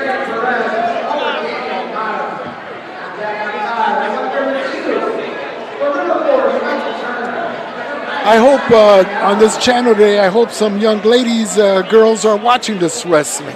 Yeah? I really hope they are. There's a lot of them are going to be at the Penn Invitational today. The Sarah Hildebrand Invitational taking place today, so a lot of girls are going to be wrestling out there, a lot of schools out there. Notice how he's tying his arm up. Hobart's tying his arm up. And we're tied up at 4 as we start the second, 10 seconds into the second. You notice a bottom wrestler, he threw his arms out. You need to grab things. You need to control their arms. When you're doing that, if you're not, it's just flopping around. You need to pick those arms out. Right now, he's trying to grab that wrist to pull it in from Hobart. He's trying to pull it in Lake Central. He's got his head down. Needs to pick up. We are going to, because we're going to have quarterfinals and consolation matches going on, we're going to focus on the quarterfinal matches. As speaking of quarterfinals, Guillermo Rivera of Lake Central gets the win over via fall over on mat number 3 over Jester Thang of Perry Meridian. The match we're watching here, Daniel Mata of Hobart, Darian Perez of Lake Central, 126 pounds, tied up at 4, just over a minute to go in the second. You see him once again. You notice he didn't use his arms. He's not ripping anything off. Standing up, he's being allowed himself to be put down. There you go. Swung around. Now he can. Now he could face him again. Keep going. 5-4 in favor of Perez. 48 seconds to go in the second. Sometimes you need to psych your opponent out. Pretend you're going in for that leg after you've done it a couple of times. And then come up. There, tying up again. Almost lost his balance there a little bit there. Fall over on mat number 2 Seth Aubin of Hobart gets the quarterfinal win over Jason Dillon of Griffith at 120 pounds. Seth Aubin ranked number 7 in the state. Nice takedown by Lake Central. Nice takedown. Perez now up 7-4 with 20 seconds to go in the second. He needs to tie up. Now the other wrestler's just holding his arm. He's trying to pull it in right now. They're off the mat. With 10 seconds to go in the second, still 7-4 in favor of Perez. Over on mat number 1, a quarterfinal matchup. Wyatt Strickler of McCutcheon leads Christian Tapia of Portage 7-4. That's at 126 pounds. Angelo Vargo of Penn and James Bennett of Brother Rice just getting underway. Quarterfinals at 132. That's over on mat 2. Gavin Wilson, that's a consolation match. Gavin Wilson leads Logan Connors 2-0 in the match we're watching. 7-4 in favor of Darian Perez. At a quarterfinal right in front of us here, Alex Vega of Lake Station leads Zach Kenny of Griffith 1-0 quarterfinals of 126. So right now it's 7-5 from Lake Central. You can't let the guy walk off the mat because you never know if they're going to give him that point for escape. You got to keep control. Some referees will give it to you, some won't. As he breaks him down again, he's tying up those arms. You notice he needs to tie up the legs. There you go. He's tying the leg up now. But right now we can see he's right in a little high. That's why Hobart's pulling on his elbow, trying to see if he can get out of it. Now you should sit out right now and try to get that leg free. What you do is you stretch your leg out and grab his wrist and pull his wrist up. Now he's grading towards the hips. It's almost like a switch he's trying right there. He's going to get out. Keeps pushing. He's going to get out. Right now they're holding on. 1:10 to go in the third. Darian Perez. We're now tied up at 7. Daniel Mata with the reversal. You know, as these wrestlers are wrestling, your arms are really getting tired when you're using all that force on there. Problem getting spasms. So there he goes again. He's trying again. Hobart's trying to drive him in through there. You got to keep driving on it, see if he lifts up to throw the half. Sometimes you sucker him into that. He needs to start breaking get back to his base. Lake Central needs to get back to his base one by one. He's not really holding it. Hold on to his wrist so you can get up. He doesn't have your legs tied up. 30 seconds to go in the match. There you go. He's trying to roll real quick. Now, right now, he needs to move. When you're not moving your arms up forward and keeping in front of you, that's what happens. You're allowing your arms to get tied up. Now he's got the arm bar on him. Now he has to fight it some more. It's all tied up, 8 seconds left. Now, go for that now. For Hobart needs to walk around the head. He had it in. He was going for it, Coach, but he ran out of time. So we're going to overtime here, tied up at 7. Now let's see who wants this right now. It's tied up. This is where that conditioning and the mental strength come in as well. Notice how low they are? Yep. Getting ready for that takedown. 1 minute, he's got to go. He keeps pushing. You notice if he keeps driving at him and the other wrestler keeps letting himself be pushed off, they will call a stalling. Again, again, that first step for Mata was backwards. Oh, he got But Mata's going to get the 2 takedown and got a couple swipes for near fall. He's going to repent him. So Daniel Mata of Hobart gets the win. Good match there. And we got a good match here on mat number 6. We are scoreless. Zach Kenny of Griffith, Alex Vega of Lake Station, quarterfinals of 126 as we start the third. The scoreboard right here, Coach Tar, right? Once again, you notice how he's got his head down from Griffith. He's not doing anything really to rip the hands off. He has to build back up on his base. Now he's getting his arm tied up. He's pulling it, stretching it up. He's going to walk it around his head if he's not. He's going to allow it.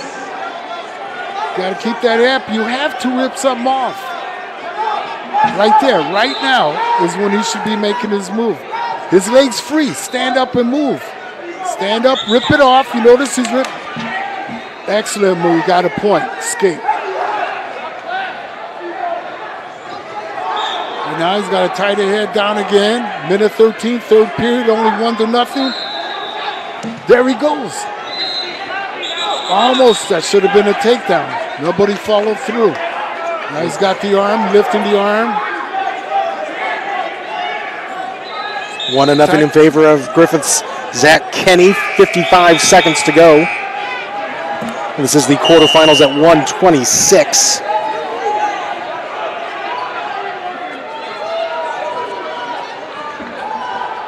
Who wants it? 40-something seconds left. It's down 1-0. This is what kids dream about, other than the state final. That's right. Vega for Lake Station, a senior. Kenny for Griffith, a sophomore. Go ahead, pull it down, grab that leg, you see? Stall warning against Zach Kenny of Griffith. He's got to be careful of that because he gets dinged for stalling again. We're tied up. Just sit through. When you're in that position, you got to try 20 seconds. Now he just looked. Did you see Griffith just look? He looked at the clock. He looked at the clock.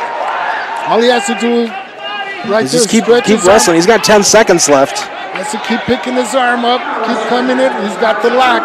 He's got his hands locked. He's watching. He's not just looking. He's staring at the clock. Staring at the. Oh. And Zach Kenny from Griffith's going to hold on for a 1-0 win in the quarterfinals of 1:26. Let's go over. We got consolation matches across the board here. We're going to keep it on mat number 6. I believe this will be our only quarterfinal match. Because, again, we're going to prioritize quarterfinals over consolations. Mat number 6, quarterfinals at 132. Daniel McGill of Hobart, ranked number 7 in the East Chicago semi-state, taking on Cooper Wilkins, a sophomore from Portage. Again, keeping it here on mat number 6. That's how low they are, getting ready.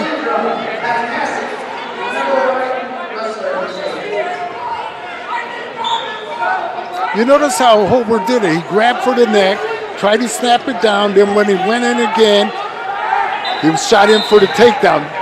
There he is. He almost had him, got the takedown. Now he's tying his legs up, tying it up, trying to pull underneath those arms. That's what you want to do, push under those arms. Push, driving on that head down. He's fighting those arms. That's when they should be sitting through on this. He's going for the cradle, but he's got his leg tied up in there. That's what he's trying to do, is get the cradle on him. He just lost it. Keep circling around. He's got that leg in so he can keep coming around him. He's pushing that head down, driving it. You notice how he's pushing it on top of the head. It's more force on the body. He's tying him up still. Notice he's got those legs in tight on him. That's how you want to have him. You want to have him in tight. He's a little high. Right now he should flip his waist though.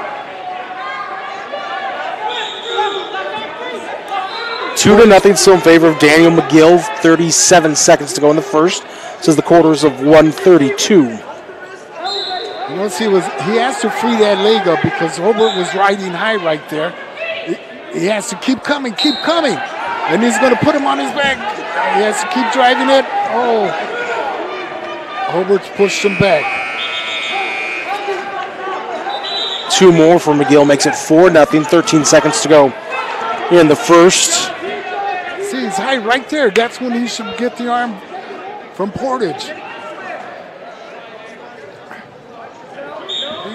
He keeps reaching over his head, and that's what's giving him the advantage to Hobart. So Daniel McGill, 4-0 lead as we start the second.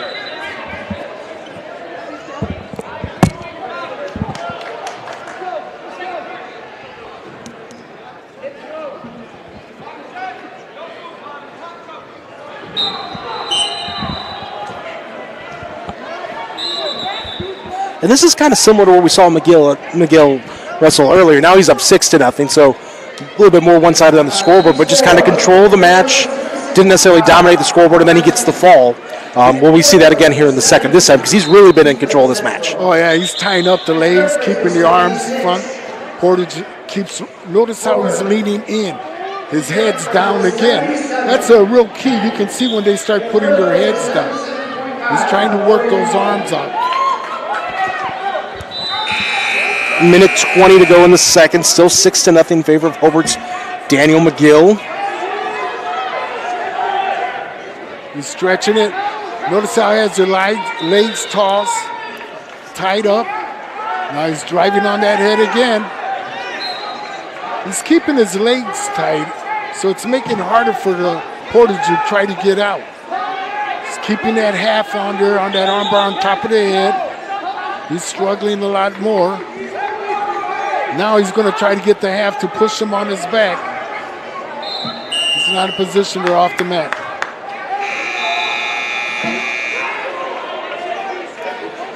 .47 seconds to go. We are in the second here, still 6-0.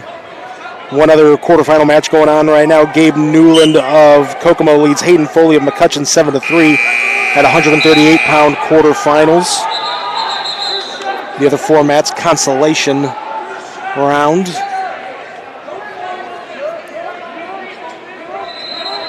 You notice you don't hear those falls happening as No, you're not hearing the constant slapping of the mat like we were earlier this morning. So that the action hasn't slowed down, but the results have a little bit. Even the consolation matches are competitive. He's trying to dive in the leg. Portage is trying to flip him.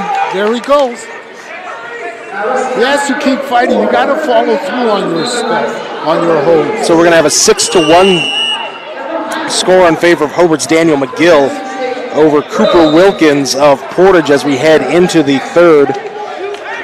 McGill, a junior for the Brickies, 2-0 on the season. Wilkins, a sophomore for the Indians, 6-2. Nice. Portage went in, but he got caught.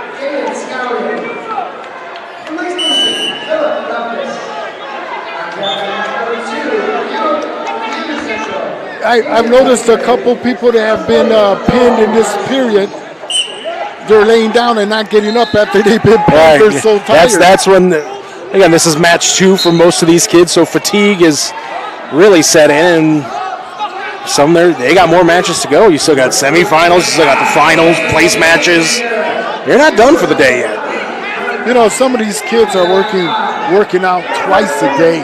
Right. I know back when we would run in the morning, wrestle in the afternoon. So that's basically how you get your conditioning up. Well, and you look at just the records for the wrestlers in this match. McGill 2-0, Wilkins 6-2. So 8 matches under your belt versus 2. And like you said earlier, guys wrestle a lot in the offseason and everything. But again, how many matches you've had up to this point could help your endurance. You know, that can factor in as well. And then I always believe more mat time makes you a better wrestler. Oh, yeah. You only make mistakes if you don't learn from them. 1:11 to go here in the third. Daniel McGill of Hobart 6-1. Looks like we got some blood time here. In all the years I've been at Region Sports, and I'm still looking for that blood time sponsor. So you can call 219-923-2169. Every time there's blood time, and there's a lot of it, you know, you get a sponsorship read. So keep that in mind as well. Blood time sponsor on the Region Sports Network. Get a hold of Chris Ramirez, 219-923-2169. Maybe we get somebody from American Red Cross with the blood. There we go. The blood donors. A cleaning service of some sort. You know. So back to action here on mat number 6. He's trying to get him. He's trying to get him for the flip.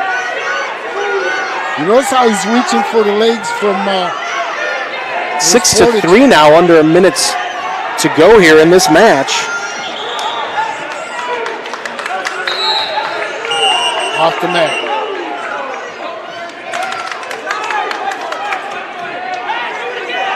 So just one for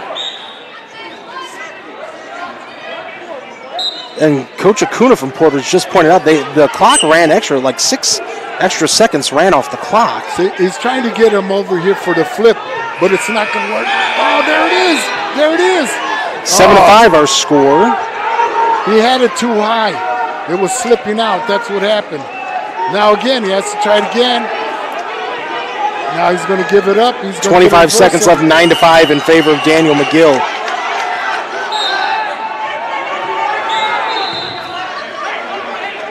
Notice he's taking his time getting up, getting a little tired here. 18 seconds left. But again, another 6-7 seconds ran off the clock.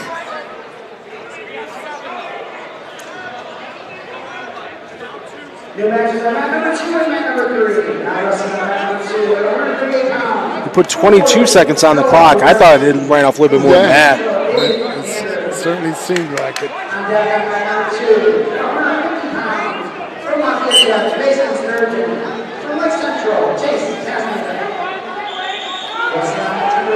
He's got to keep circling around, tie it up. Portage has to keep coming. He needs to grab that ankle.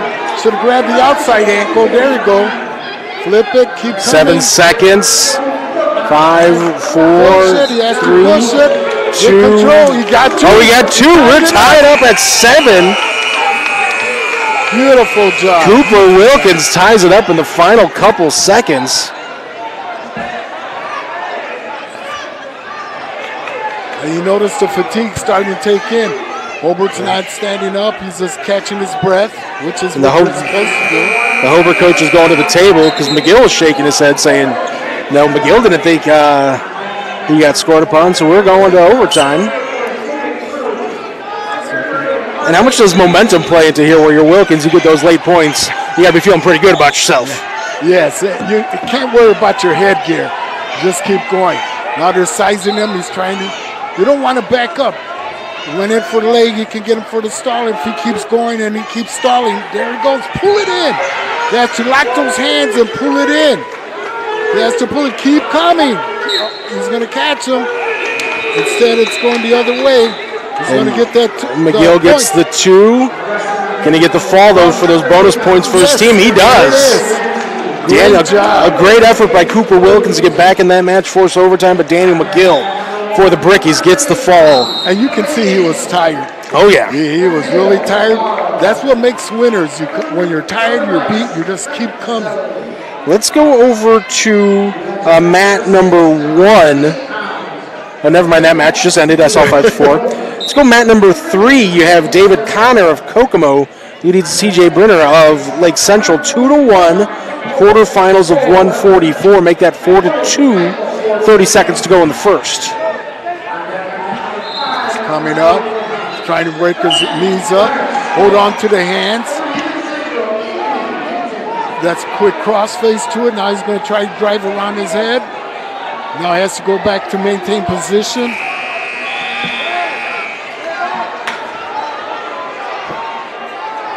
First period over.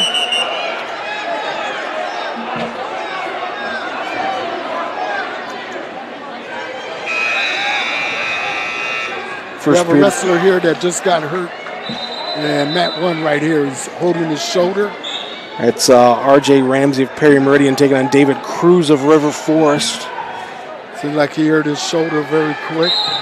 Unfortunately, we didn't get to see it. But that's some blood time over there. Everybody's good. 7-4 our score here. Brenner of Lake Central up as we start the second. This is the quarterfinals of 144.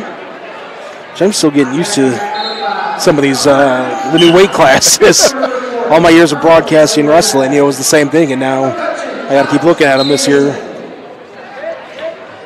We're seeing still in mat 3, still going up. And mat 3.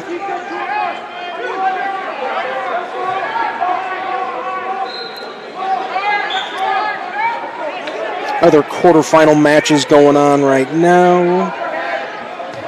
You have Oliver Davis of Brother Rice leading Alexandra Stayek of Highland 12-4. Anthony Hinton of Hammond Central, who's ranked number 7 in the EC Semi-State, and Gunnar Smith of Penn. They're just underway. That's quarterfinal match. Ulysses Tobin of Calumet leads Landon Westenfeld of Griffith 2-0. That's the quarters of 138. But the match we're watching here, Brenner of LC leaving David Connor of Kokomo 8-4. Just under a minute to go in the second.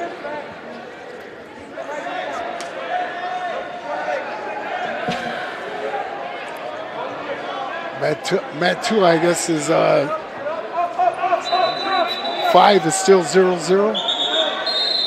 Yeah, Mat 5, it's a quarterfinal match. Hinton up 2-0 now. At least according to... Yeah. Some of them are using the main scoreboard like for a basketball game. Some are using the fouls. So we got to... It's all... I guess it all depends on which buttons they're pushing on the scoreboard there. You know, he just got a warning because you're supposed to look at the ref so he can tell you that everybody's set. He's grabbing the leg, driving it really good. We're over on we're over on Mat 3 right now. This is an 8-4 match. We'll stick with this one for a little bit. Tied up. Going to start the third period in a minute. 8-4. Yep. 8-4 in favor of Lake Central's Brenner.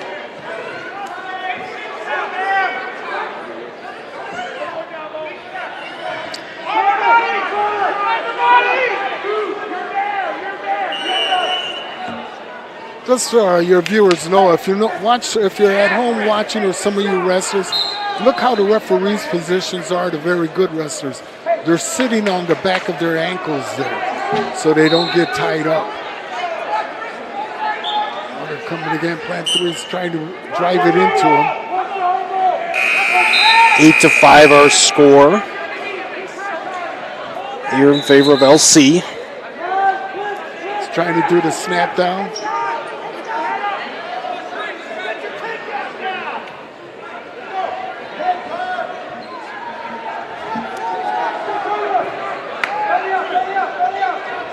Pushing that head away. He's getting ready probably to set him up for a takedown. There he goes. Not in deep enough. Problem is, if you dive from too far, you're going to get caught. There he snap around, trip that leg and bring him around. Nice takedown. It's going to make it 10-5. Let's switch over now with the 10-5 match. A minute to go. Let's switch over to mat number 5, this quarterfinal match. We didn't watch much of Anthony Hinton. Again, ranked number 7 in the semi-state from Hammond Central in the black and silver. Taking on Gunnar Smith of Penn. It's 2-1 now. Minute 25 to go in the second. Nice takedown. He was trying to flip him, but instead got the takedown. Notice how he's tying him up. He's still back towards the hip, so that's what's keeping him.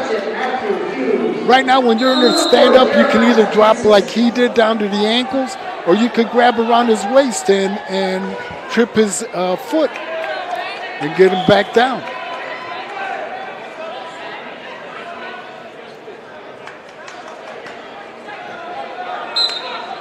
There he goes. He's not moving fast enough. Hinton's trying to come in again, driving those arms out. Trying to grab those wrists and pull them in.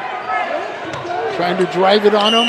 He'll be getting ready to shoot a half. Oh, now he's sitting up. Bottom wrestler has to move more, start getting one leg up at a time. He's not tying the legs up. There you go. Pull those, stretch those arms.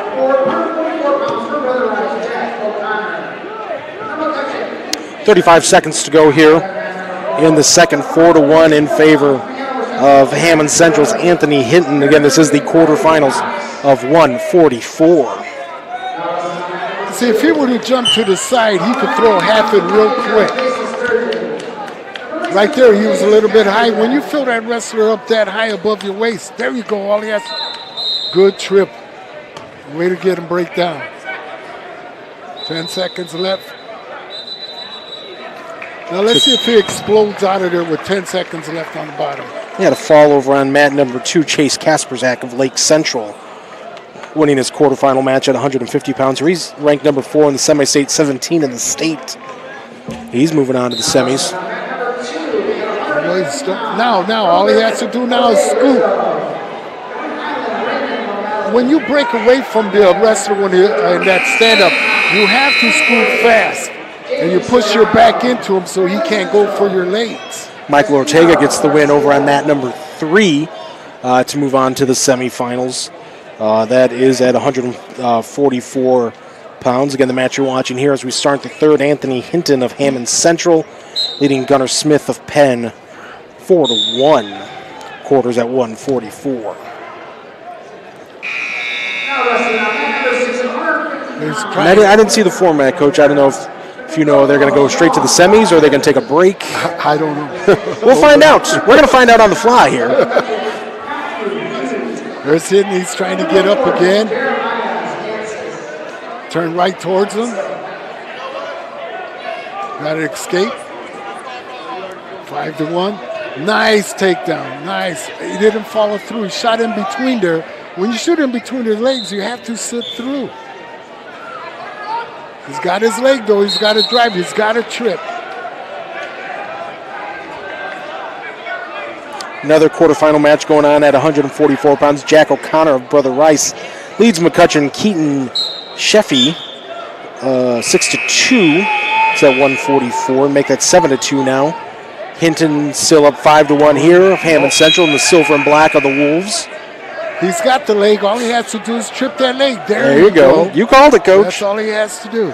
7-1, just under a minute to go. Anthony Hinton of Hammond Central looks like he's in good position All he has to do to is advance to the semis. grab those wrists and pull them in and keep going. You can see the wrestler on the bottom starting to get a little tired there. Keeps fighting it. Right there, he's high. He's high, but he doesn't have a leg yet. All right, now he just grabbed the leg. 35 seconds to go in this match. He's trying to bring it over for the half. There it goes. Got him. You can see he was getting really tired.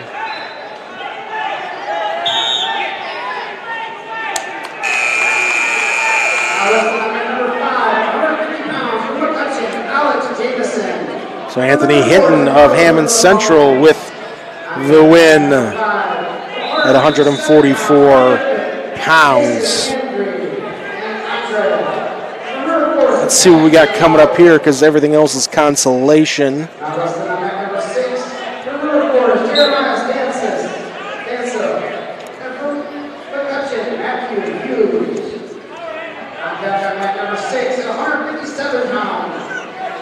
Yeah, we'll keep it here on mat 5. You have Carlos Villagomez of River Forest taking on Alex Jameson of McCutcheon at 150-pound quarterfinals.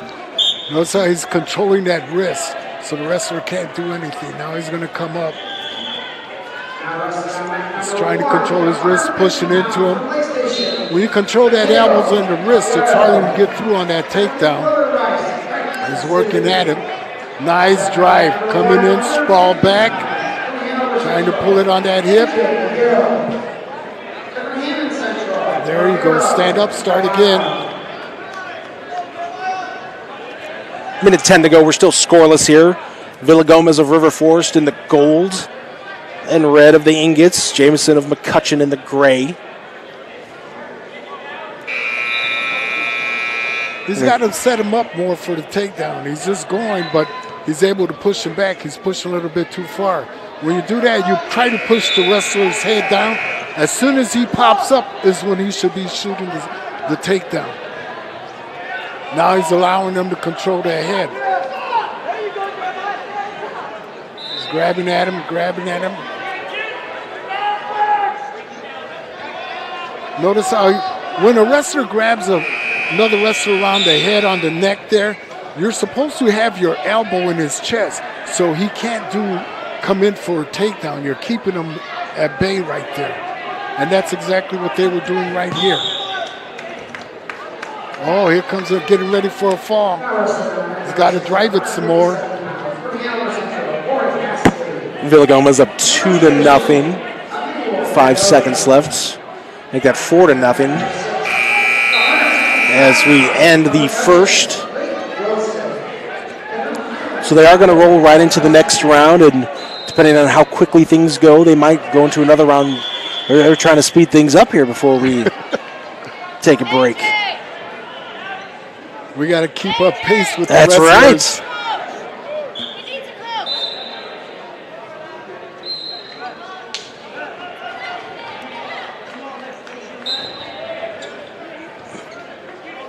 So 4-0 as we start the second here.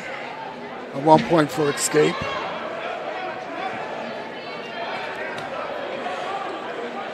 Jack O'Connor now up 13-2 in that quarterfinal match. He's of Brother Rice over Keaton Sheafy of McCutcheon. Also in the quarterfinals, Frank Maselli of Brother Rice leaves Mateo Aguayo of Lake Station 4-2. The 4-1 our score on our feature match. Carlos Villagomez of River Forest leads Alex Jameson of McCutcheon.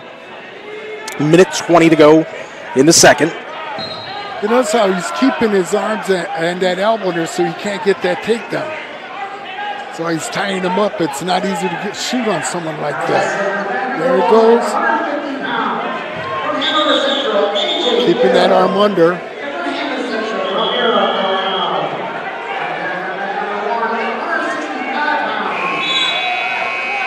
Pushing down on the head. He's trying to get the leg. He can't.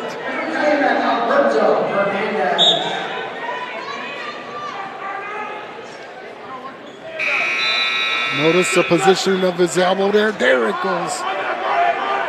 Able to come out through though.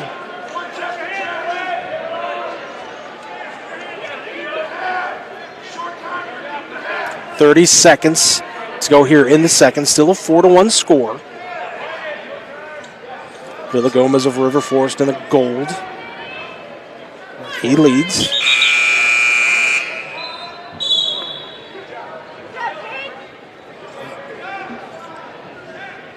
Now he's controlling the heads. Wherever his head goes, he'll go.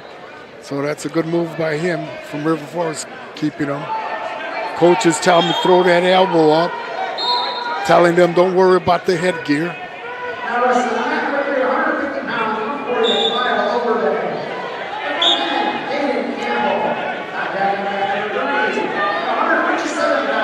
.6 seconds to go in the second. Right now, grabbing that head, holding control. Almost had the takedown. Time up. Time was not on his side there. So we got a 4-1 score in favor of Carlos Villagomez as we start the third. Well, he's telling wrestlers, if you notice right now, he just took a deep breath in the referee's position before it started. You always take that deep breath. That's you were talking about that earlier. You take those 2 or 3 deep breaths before you get going. You get that oxygen going in your system. Your head should be right on that ref getting ready. Right now, he just pulled him to the side. He's trying to tie up his legs. He's got to keep pushing it. Head up, now his legs are free. Now's the time he should move. Kick that leg back, not like that, but grab that ankle. He's just trying to hold on to his base right now. Either rip that arm off that's off by your shoulder, and now, there you go. He's got control of that arm. All he's doing is controlling his legs right now.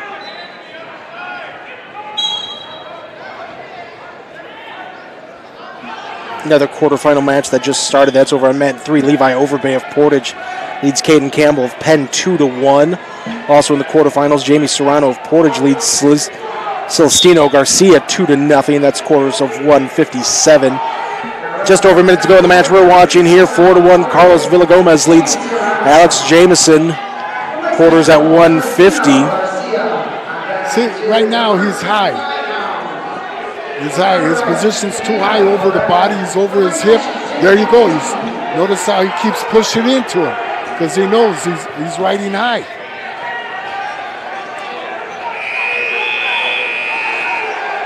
He's got his leg in there. All he has to do is grab his head, and he can sit through on that. 35 seconds remaining in the match. See, now top wrestler's supposed to be going underneath the arms. There he goes. He's supposed to be working underneath his arms. and pushing that head down. Now that he's got his legs tied up. There he goes again. Start tiring the bottom wrestler out. Try to throw that half on there. 10 seconds. Pushing it, pushing it. Now he's going to try it real quick, but he's got to block the other arm. 3, 2, and 1. And Carlos Villagomez of River Forest is going to advance to the semifinals. Let's go over now. Let's go to mat 2. As we start the second, you have Celestino Garcia of Lake Central leading Jamie Serrano of Portage 4-2 in the quarterfinals of 157. That's how he's sprawling back from Portage. Keep sprawling back. Walking around, get back to your bases, start standing up again. It's 5-2 now in favor of Garcia of LC in the black and blue.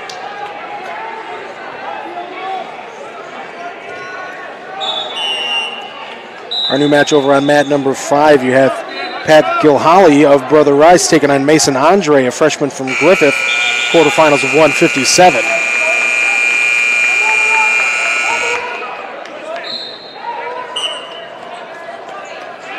Brother Lake Central, you see when your heads are right next to each other with the wrestlers, you got to keep pushing with even your head. There he goes in for the takedown. Hand around the waist, he's coming around for the half. He's trying to drive it, He's got to grab that leg. He's got to pull his weight back. Lake Central's got to pull it back. See, I was like, Crouch, he's supposed to be on his toes, and it'll be done sooner. There he is. He's gone. Garcia of LC gets one. Let's go over to mat number 3. You have a 5-4 match. Levi Overbay of Portage leading Caden Campbell of Penn. Excuse me, a 6-4. That's 40 seconds to go in the second quarterfinals of 150 pounds. Portage just gave that up. We're now tied up at 6 with 30 seconds to go in the second. Again, we're on mat number 3. When they start sitting like that, you have to keep moving at all times. Right now, he doesn't have nothing. You see how he stood up? There's nobody holding his legs. It wasn't holding his arms. He turns around and gets hit. You're still fighting at it. He's trying to get control. The referee's letting know nobody's got control. Now he's got Portage on his back. He's got to pull him back, put that wrap before he gets flipped. Time ran out. Gave him 2 for near fall. So 8-6 in favor of Penn's Caden Campbell as we start the third. Other quarterfinal matches going on. This one just started. Gabino Perez of Brother Rice taking on Jimmy Hastings of Lake Station. That's the quarters of 165. The match you're watching here is the quarters of 150. Quarters of 157. Mason Killebrew of Lafayette Jeff leads Christopher Scott of Penn 2-1. Pat Gilholly of Brother Rice all over Mason Andre of Griffith 8-2. And Hunter Sapkowski of Highland 4-0 over Clayton Wilson of McCutcheon at the quarters of 165. 8-6 our score here. Caden Campbell of Penn in the black and gold of the Kingsmen over Levi Overbay of Portage in the red of the Indians. We're now tied up at 8 with 1:25 to go in the match. Still anybody's win right here. You got to keep pushing. Don't reach back. Rolling over. He's giving him on near fall. Campbell got the reversal. So now 10-8 in favor of the Kingsman grappler. With just over a minute to go here in this one. He's trying to grab that ankle. Should be grabbing the thigh and trying to lift them over. Trying to kick over. That's right now. It's who's no control right now. Reversal for Overbay to tie things up at 10. 45 seconds to go. 42 seconds. Now the time to start pushing. So he's got that leg. There he goes. He's got the 2. The reversal. Put him to the side. Now he has to start tying up those legs and throw him in there. Keep driving. You got to drive under those arms and kick that leg back. 20 seconds to go. 12 to 10 in favor of Caden Campbell. Hey, what happens with some of these wrestlers are a little bit too over with their weight when they're pushing too strong, and that's how they end up getting flipped and getting a near fall. You always have to remain on your base. Tied up, 12 to 10. 20 seconds.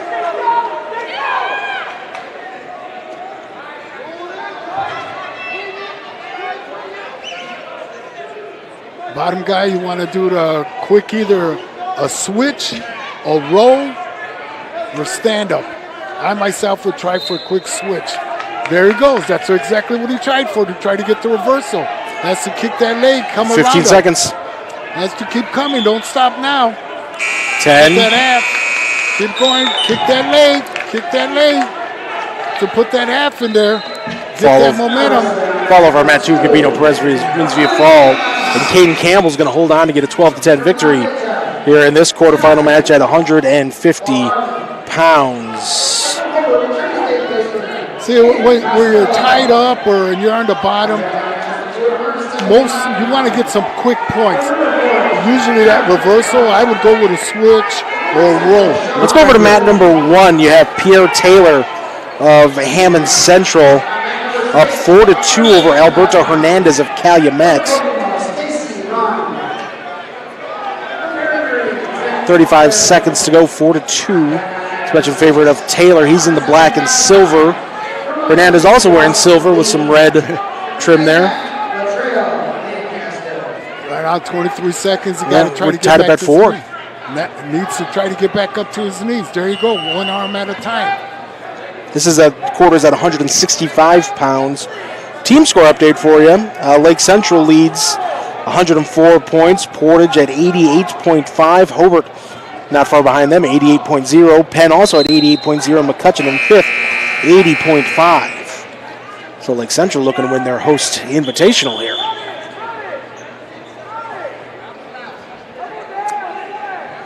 Our new match over on mat number 2, Aiden Costello of Hobart taking on Jonathan Walgamuth of Lafayette. Jeff, quarterfinals of 175.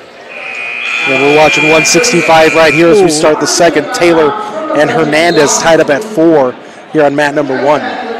You notice how he got that takedown and went straight for the knee to make it bend and was able to get that takedown very quick for Costello.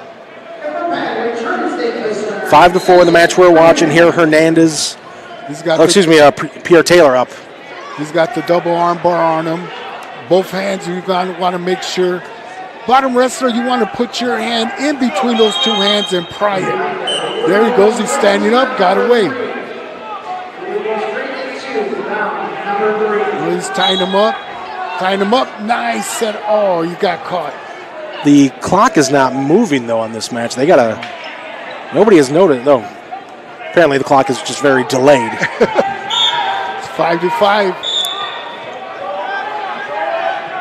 It's going the wrong direction. Notice how Emerick started reaching back.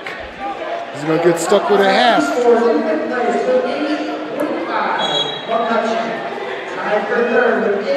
The Calumet coaches wanted 2 more there. It's 7 to.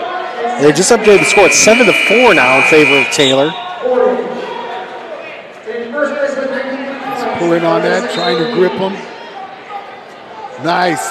He's controlling that leg, but he's got to pull that arm free too. Minute 6 to go in the second. Now it's 7-5. Nice takedown. Grab the leg again. Keep driving into it with that hip. He's got to push into there. Try to reach out of there. There you go. Lift up on the leg. All he has to do is lift up on that leg. And put him on his back. That's what the ref's looking. There he goes. Over at mat 2, Aiden Costello gets the fall. As we're now tied up at 7 here in our featured match. 45 seconds to go in the second between Pierre Taylor of Hammond Central and Alberto Hernandez of Calumet. Hernandez looking to get the fall here, and Hernandez does get the fall.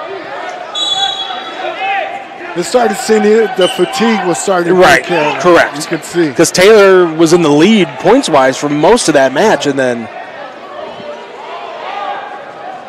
Hernandez came back and gets the win.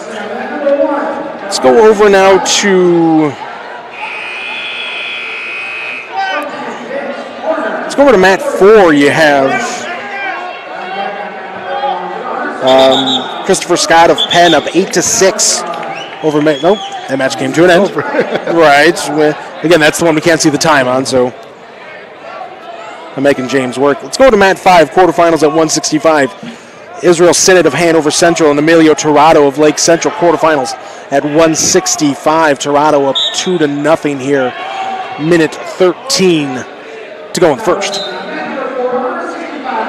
He's trying to tighten. He's trying to stand up, but he's not doing anything with his hands. He needs to pull those hands off. There's goal one right now. He's got one. Now he should stand up. There he goes. There's the escape.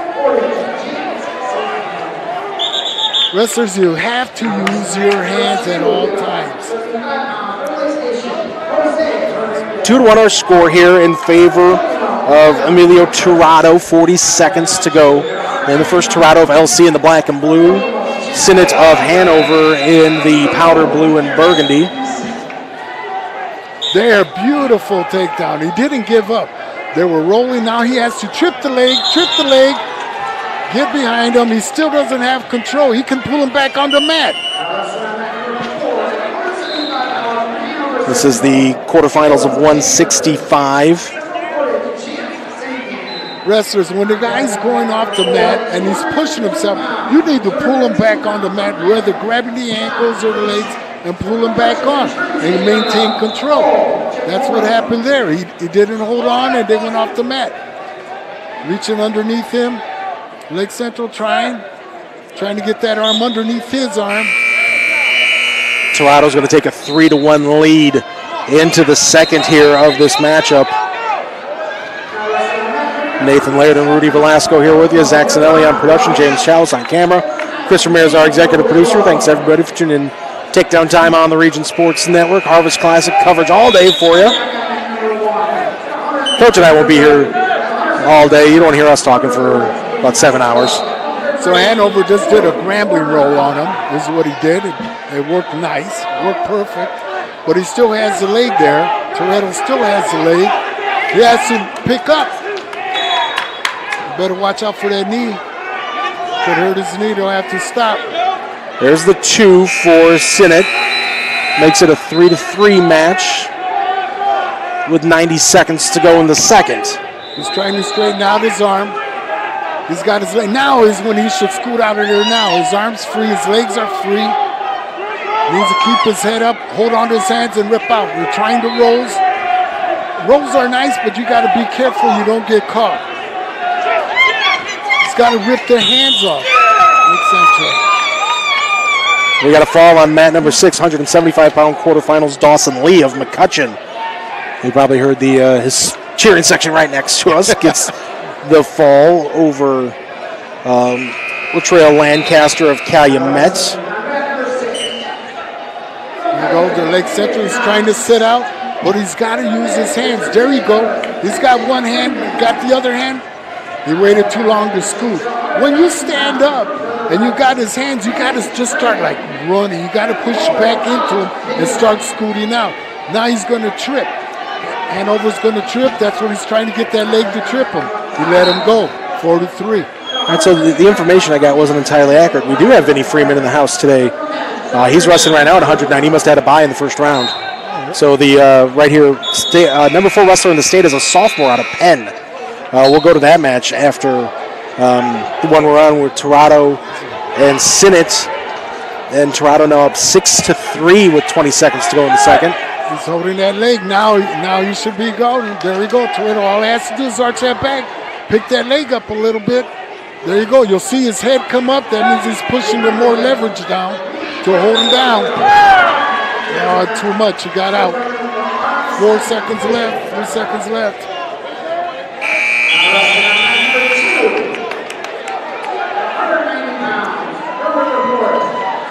9-3 in favor of Emilio Tirado of Lake Central. Still working it, still new period. Anything could happen, still 9-3. Sizing him up, he's grabbing the arm, 2 on there. when you're doing 2-on-1 where you grab his wrist and his elbow, you should try to drag him. No, instead he gave it up. And here comes Toretto. All he has to do is pick it up, and he can throw it at half. He's now up 11-3, minute 35 to go in this match. He's looking to get the fall, though. He needs to pick up, arch that back a little bit, and he'll get it. He's trying to set it up. His coach trying to tell him, go around. He's right there still tying him up, trying to pull him over. He's not tying the legs up. There you go, grab under. And over still. And over has to get off that pry. Toretto looks like he's going to try to do a cradle. Still trying to use his leverage on him. Trying to pick up with the legs to give him that extra leverage. There's a half. Almost just let it go. Lake Central's trying, needs to pry up a little bit on it. He's getting that arm bar. 45 seconds to go, 14-3 Toretto. And it wasn't that long ago. This was a tie match. And Toretto's really just kind of taking over here in this third. One little roll, one missed takedown, and you're on your back. That's it. That's it. And it go from, a 4-3, 6-3 match to 14-3 with 30 seconds to go.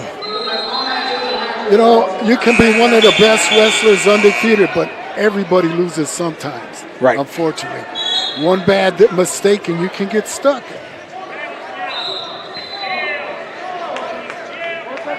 Still 13 seconds and that match will be over with. He's still trying to pin him.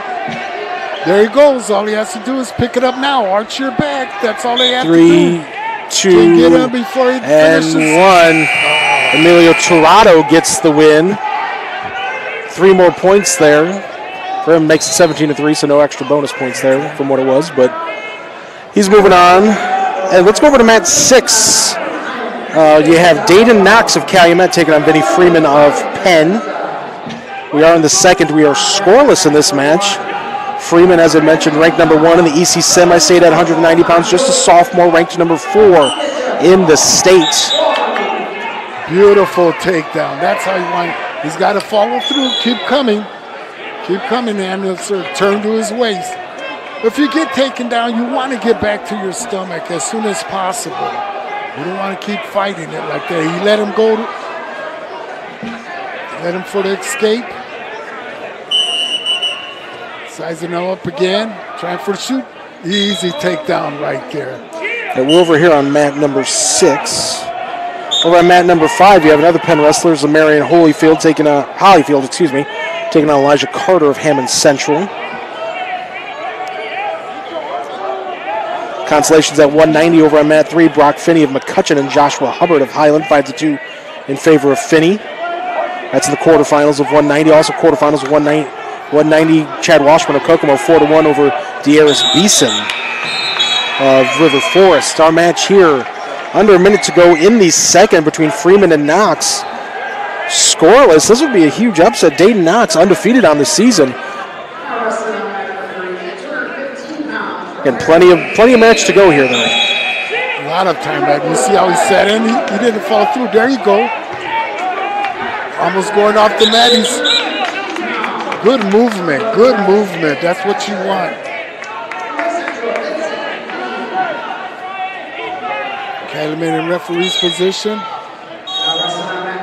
Taking that deep breath, getting ready. Exploding off. You have to explode. When you're on the bottom, you have to explode. You can't wait. Yeah, because if you hesitate there, you lose too much. Yeah, any control you could try to get back, you lose. Now he's fighting him. Now he's trying to get back up. He's stretching his arms out, trying to come on under. He's letting know the bottom wrestlers, he's not using his hands. He needs to grab control of his hands and rip it off. It's too easy for the top wrestler just to keep pushing him and pushing him. 20 seconds to go here in the second. They've already warned him once for stalling. So that means you got to keep his head up and keep moving. There's the stall. Into the top. You get Freeman for the stall? Yeah. So both wrestlers have a stall warning against him. We got a fall over on mat number 2, Darius Beeson of River Forest moving on to the semifinals, it looks like, with a victory over the wrestler from Kokomo. See, now Calumet exploded more, but he didn't follow through.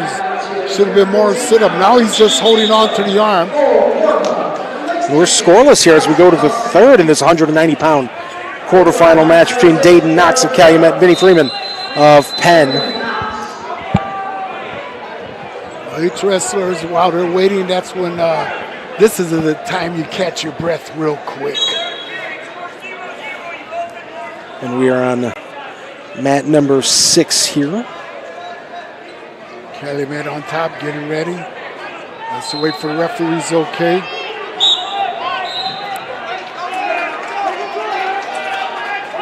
He's just trying to use power. He's got it. He let him go.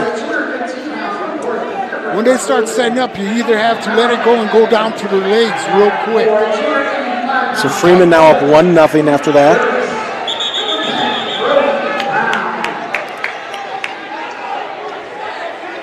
Over on mat 2, Zamarian Hollyfield up 9-0 over Elijah Carter. Hollyfield ranked number 5 in the state. He's wrestling at 175 today, but ranked number 5 at 165. This Calumet is, all they have to do, Penn has to do is just drive that half. You broke them down. They're heavyweights. You want to push all that weight you can on top of them. And Ronnie's getting the arm. He's trying to catch the arm bar. Now he's going to try. There it is. Now he's going to try for the half. There it goes.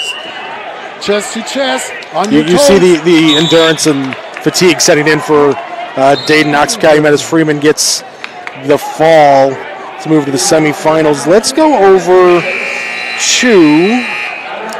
to mat 2. You have quarterfinals at 2:15. Josh Diaz of Hobart leads Riken Reeder of Calumet 5-2. That one is in the first, late in the first in that one. He's trying to drive him. There it is. Once they turn. A lot of wrestlers, you tend when they're driving one way and you'll go the other way, but you don't realize you're making it easier for your opponent. That's what he just did right there, and I think he just gave him up 3 for near fall. As the first comes to an end. Waiting for track to update again. This is one of those we can't see the scoreboard on. We got a fall with Hollyfield over there on mat 5, it looks like.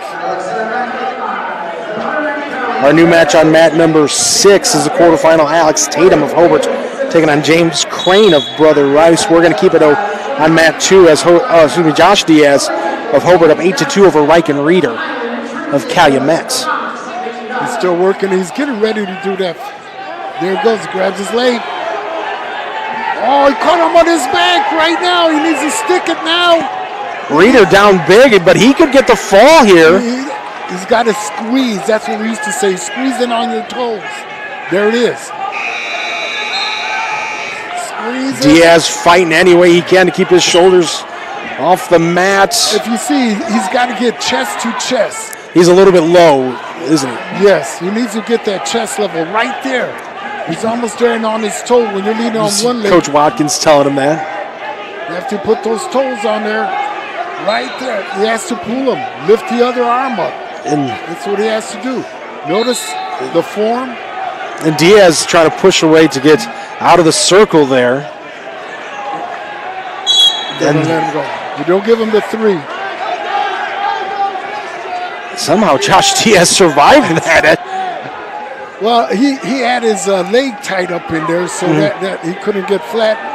And a kid from Calumet wasn't that chest to chest. Right. It was like he was on one knee trying to pin him flat. He couldn't do it.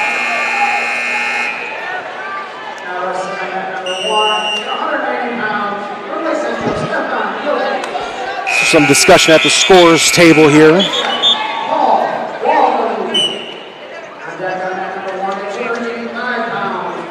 Blood time on mat number I think they gave him the 3 for the near fall and the 2 for the reversal or the takedown on that. That's what happened there. We're waiting for the track scoreboard to update. Yeah, we can't see the scoreboard over on mat 2. They got 10-7 now for Josh Diaz. Under a minute to go in the second. But it was 8-2 just a few moments ago.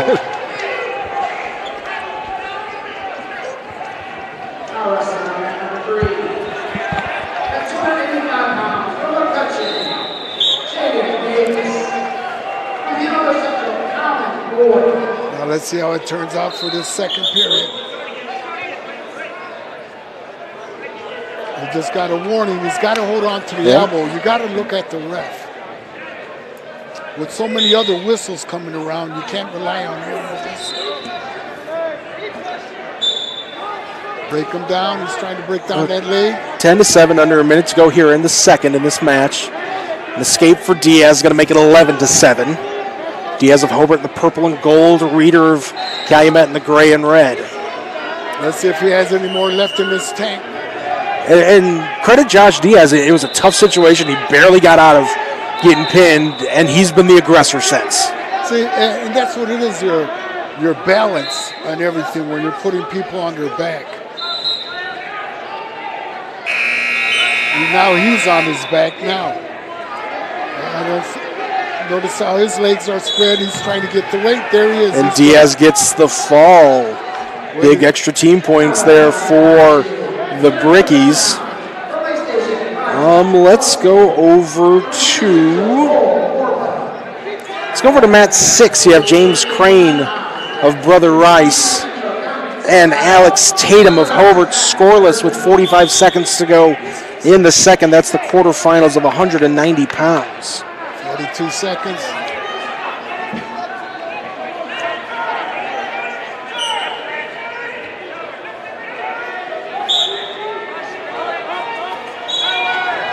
See, once again, he tried to stand up, Brother Rice, but didn't grab anything. Now Hobart's driving on that head, driving on it, trying to get that half on there. He's trying to push him. Now he's got to start pivoting his body to the side. That's what he's doing. There it is. Now he's got to just pick that arm up. As he's got his arms in it, that's what he's supposed to do. He's a little too high. He's got to watch out if he don't hook that leg up. Under 10 seconds to go in the second. We're still scoreless. He's got to pull under. Hold on, 2 seconds. We're going to go to the third. Tatum of Hobart, Crane of Brother Rice. Tied at 0. No, he gave him the he gave him the 3. Okay. So Tatum takes a 3. Now that's a huge 3 points there as we start the third. New quarterfinal matchup on mat number 5 at 285. AC McNutt of Highland taking on James Johnson of Lake Central. Some of these heavyweights, when they got all that weight behind them, they'll sprawl to make the top man work harder for everything. Right now, Penn's trying to drive on there, Holbert, trying to get that arm bar on there.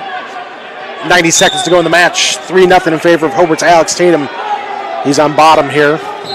See, now the top man, all he has to do is block that other arm. He's got the arm bar in there, but he's not blocking the other arm. He was going to attempt to walk around his head, but he couldn't. Stalemate.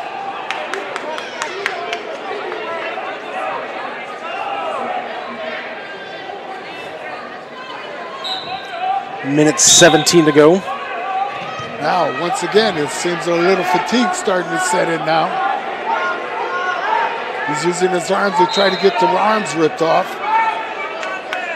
He's tying that arm up, making him work more from the bottom position. As long as he's got those legs tied up, it's harder for him to get up. You notice he's crossed on his knees, so he can't get that knee straight. We're under a minute to go. Over on mat 5, AC McNutt gets the fall over James Johnson. Good sportsmanship, helps his opponent up after getting the fall. So Brother Rice just got called for stalling. Even though he had his man down and it was trying to work there, sometimes you have to throw a half on there. Right, you can't just can't keep doing it. If you throw a half, the referee will see that you're trying to do something. But if you're not throwing no half and just laying on there, it's not enough. 35 seconds to go here in this one. 3-0 in favor of Tatum. now, don't see Hobart if he don't start trying to get up more or do something. Notice Brother Rice is just looking at the ref. Now they're calling Hobart for stall. And that was the second stall against Tatum, so it's now 3-1 with 15 seconds to go here in this match. So right now is when he should be ripping his things off, his arms. So he's got the leg. He's 5 seconds. 3, let him go. 2, and 1. See, so when Hobart pulled away, he adjusted his headgear and noticed Brother Rice sat on it. Right. Shot at him. That's what you want to do. You don't want to wait.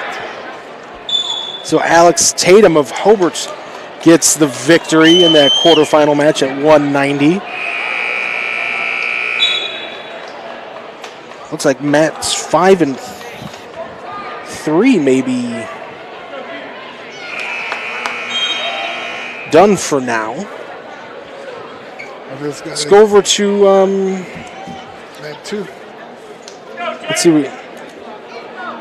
Let's keep it here on Mat 6. So Mat 2, it's Consolation. This is a quarterfinal at 2:15. You have Keegan Cantillo, a senior from Lafayette Jeff, taking on Jaden Bartosik, a junior from Hanover Central. Over on mat number 4, you have quarterfinals at 285. Luke Juris of Hobart taking on Brody Brown of Penn. That one just getting started as well. Keep it here since we can actually see the scoreboard on this one. So they're trying to get their arms underneath for a hook. There he goes. He's trying to lift up and pull him.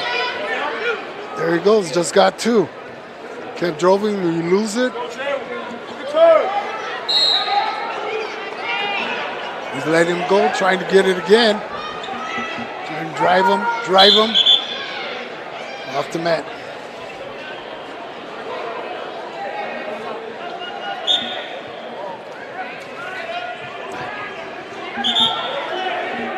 Good try for the takedown. He put his hands up like he was going to try to tie up and instead went for the takedown. 2-0 in favor of Hanover Central's Jaden Bartosik. Minute 10 to go in the first in this 215-pound quarterfinal match. Taking on Keegan Cantillo of Lafayette Jeff. He's getting ready trying to flip him. That's why he's got the underhooks. He's trying to get him under there. But he's got to get his head out from there. There it is, coming through. That's where he keeps it empty.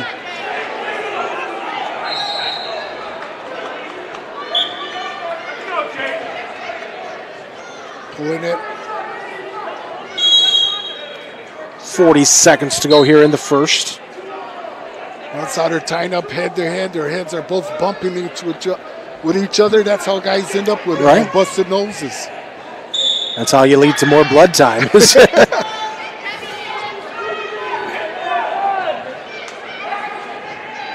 And notice how he keeps his arm at his chest level so he can't shoot in on him. Now he's trying to do the flip. He's got it underneath there, but when you cross his chest, he can't get it. That's what he's trying to do right now. He's trying to trip the leg to get it towards it.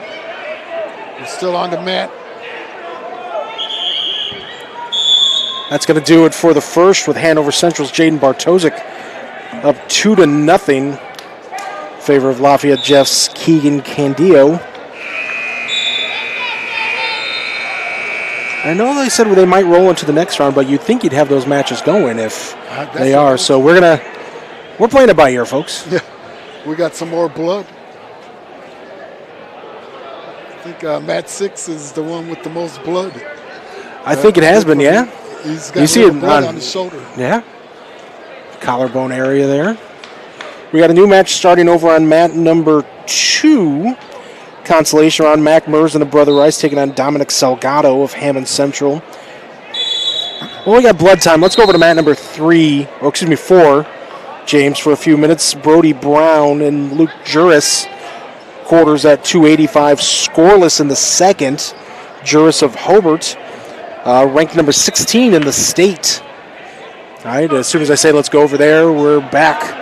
And mat 6, and that's the one we're going to keep it at with Bartosik. He's got to use those hands, got to use the hands. See when he's got him? He's not trying to rip nothing off. Stand up, turn towards him, keep going.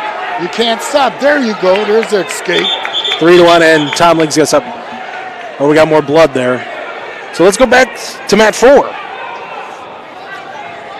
Nice. He tied his legs up, come around. He's trying to drive it up in there. He's trying to get that under. He's got him almost. Now he's just going to push his way to push him down, tie the legs up so he can't get up. Keeps rolling over.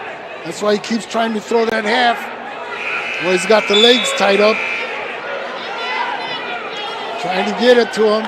Juris, again, tells you how good the EC semi-state is at the heavier weights. Not ranked in the semi-state, but he's 16th in the state. He's almost got him. He's almost got him. He's tying that up. There it goes. You notice the legs? Luke Juris gets the fall for the Brickies. Quarterfinals of 285. We still got blood time here on mat number 6, and looks like it's Bartozik's ready to go back, so we're going to go back to mat number 6 ourselves.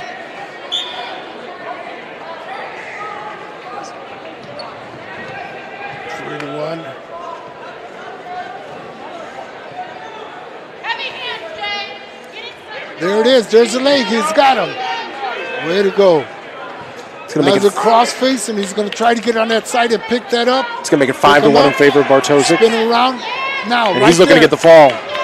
He's got to spread that way. There you go. He gets the fall. Jaden Bartosik of Hanover Central, an impressive performance, gets the win, the quarterfinals at 215 pounds. Let's see the match we got coming up, because the other 2 matches are consolation rounds. We'll see if we got a quarterfinal coming up here. If so, we'll keep it here. If not, we'll take a look at a consolation as we get Mac Merzen gets the fall, and consolation's at 285 over on mat number 2.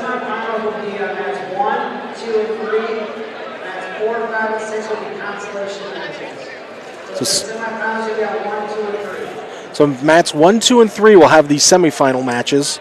4, 5, and 6 will be consolation. Let's go over to mat number 4, because we got a couple consolation matches going on. Josh Mayo from River Forest taking on Gustavo Arola of Kokomo, scoreless, 285 consolation.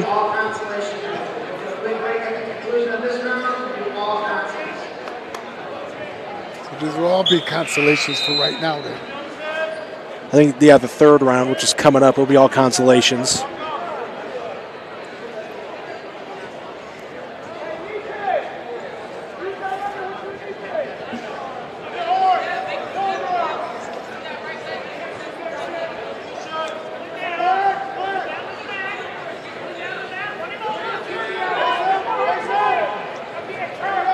Calumet's trying to walk around in pad 6. 2.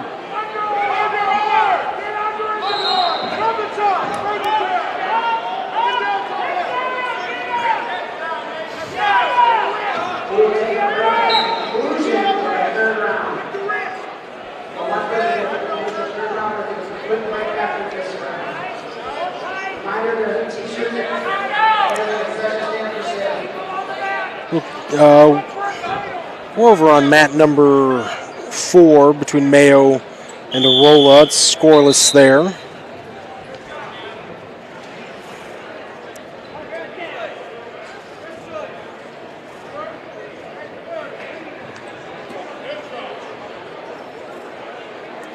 So it sounds like there is going to be a break after this round, and then when they come back, like a 15-minute break, and when we come back, it'll be all consolations. Matt Ford's looking pretty good. Yeah, still scoreless there, 90 seconds to go in the second. They're still tying each other up. He's driving, pulling his head. Mayo of River Forest in the white with the red pinstripes. See, when he's pulling his head down and he's pushing into him and the wrestler pulls back, that's when you should go for the takedown. Because his balance. If you notice your feet, some of the time, if they cross, if they cross their feet, that's when you should go for that takedown. Their balance is off. Still circling around him. We got a fall over on mat number 6. Nathan Smith of Calumet gets the fall. So since this will be an abbreviated break, we'll keep the feed open, and we're just going to mute the audio so the microphones don't pick up any crowd noise or anything during this break. But we'll keep this feed open, and then we will come back with the following round. I believe they said it was about a 15, 20-minute break. So that way Coach and I can take these headsets off for a little bit. Okay. And go get some water, something to drink. But we'll wait till the end of this match here between Mayo and Arola. He's driving. Still scoreless. 2-2. Last couple seconds of the second. See how he's pushing on that head. He did the right thing. He jumped to the other side, but it took too long for him to do that. When they're laying flat like that and you throw the half like on the right side, you got to be able to jump over and lift that thigh up to pick it over so you can get that pin in there.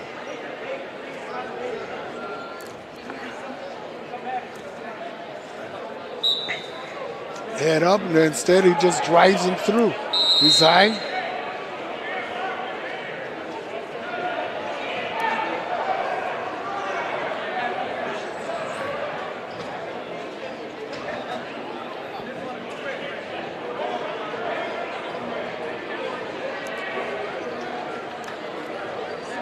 So 2-2 here early in the third for this match.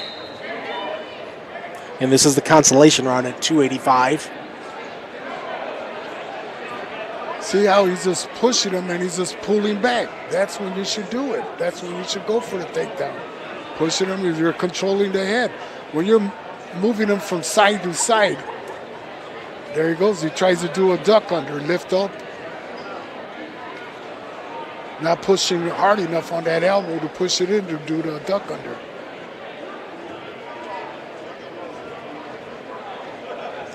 Tied him up. 4-2 in favor of Arola from Kokomo.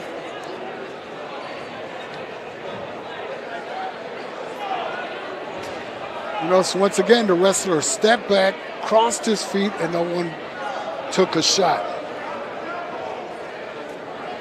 What they're trying to do is flip each other, go with the underhooks.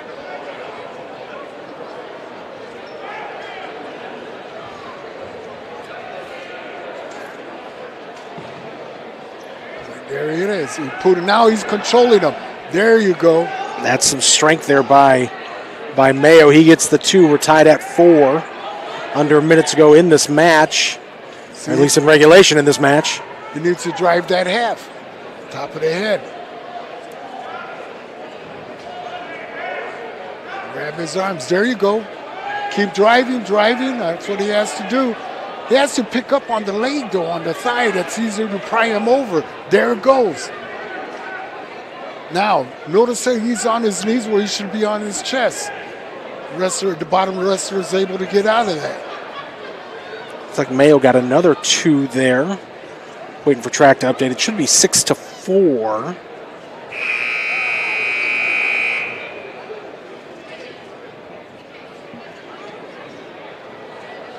Like 6-4. They're going to the table. Maybe the Kokomo coaches want to dispute that last 2. But again, when there's only one ref, there's not a secondary one watching. I don't think he's going to overrule himself, is he? No, it doesn't usually happen like that. Or is that the River Forest coach's talk? No, that's Kokomo coach. I thought he gave him a point earlier because he was locking his hands, but they were still in referee's position.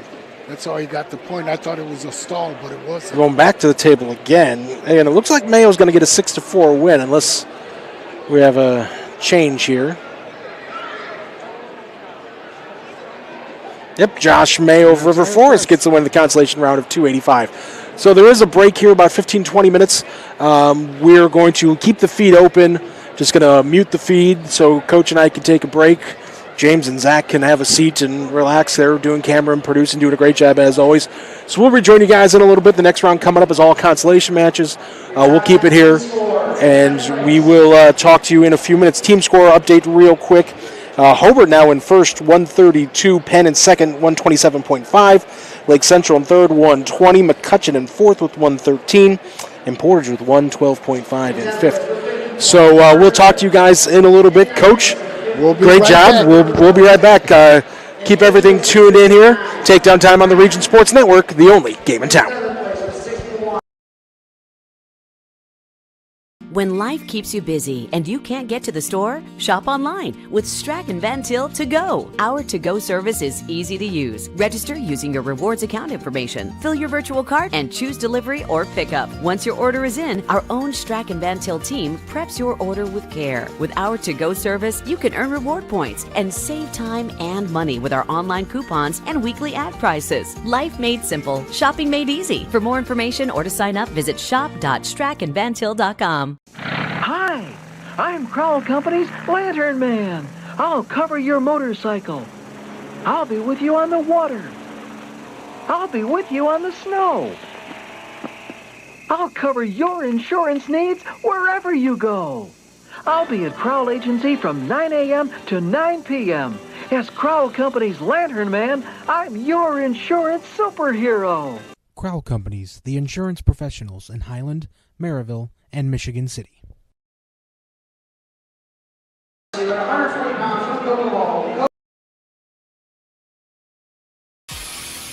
From schools to stadiums, hospitals and bridges, everywhere you look, union carpenters are building Indiana. With jobs and skilled trades in high demand, there's never been a better time to start building your future. As an apprentice, you'll earn a debt-free college degree, earn while you learn, and receive great benefits like healthcare and retirement. So what are you waiting for? Visit carpenters.com to learn more. Visit carpenters.com and start building your future today. Thinking about what to do after high school? Consider a career with Boilermakers Local 374. As a Boilermaker apprentice, you'll earn while you learn. We offer excellent wages and benefits, and as part of our no-cost hands-on apprenticeship program, you'll learn from the best in state-of-the-art training centers and on the job. Become a union Boilermaker and get on your way to a great career. Find out more, visit www.local374.org or call 219-845-1000.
Wrestling on mat number 2, Pacific Jeff, Aldo Vaya, and Brother Rice, Darren Belcher.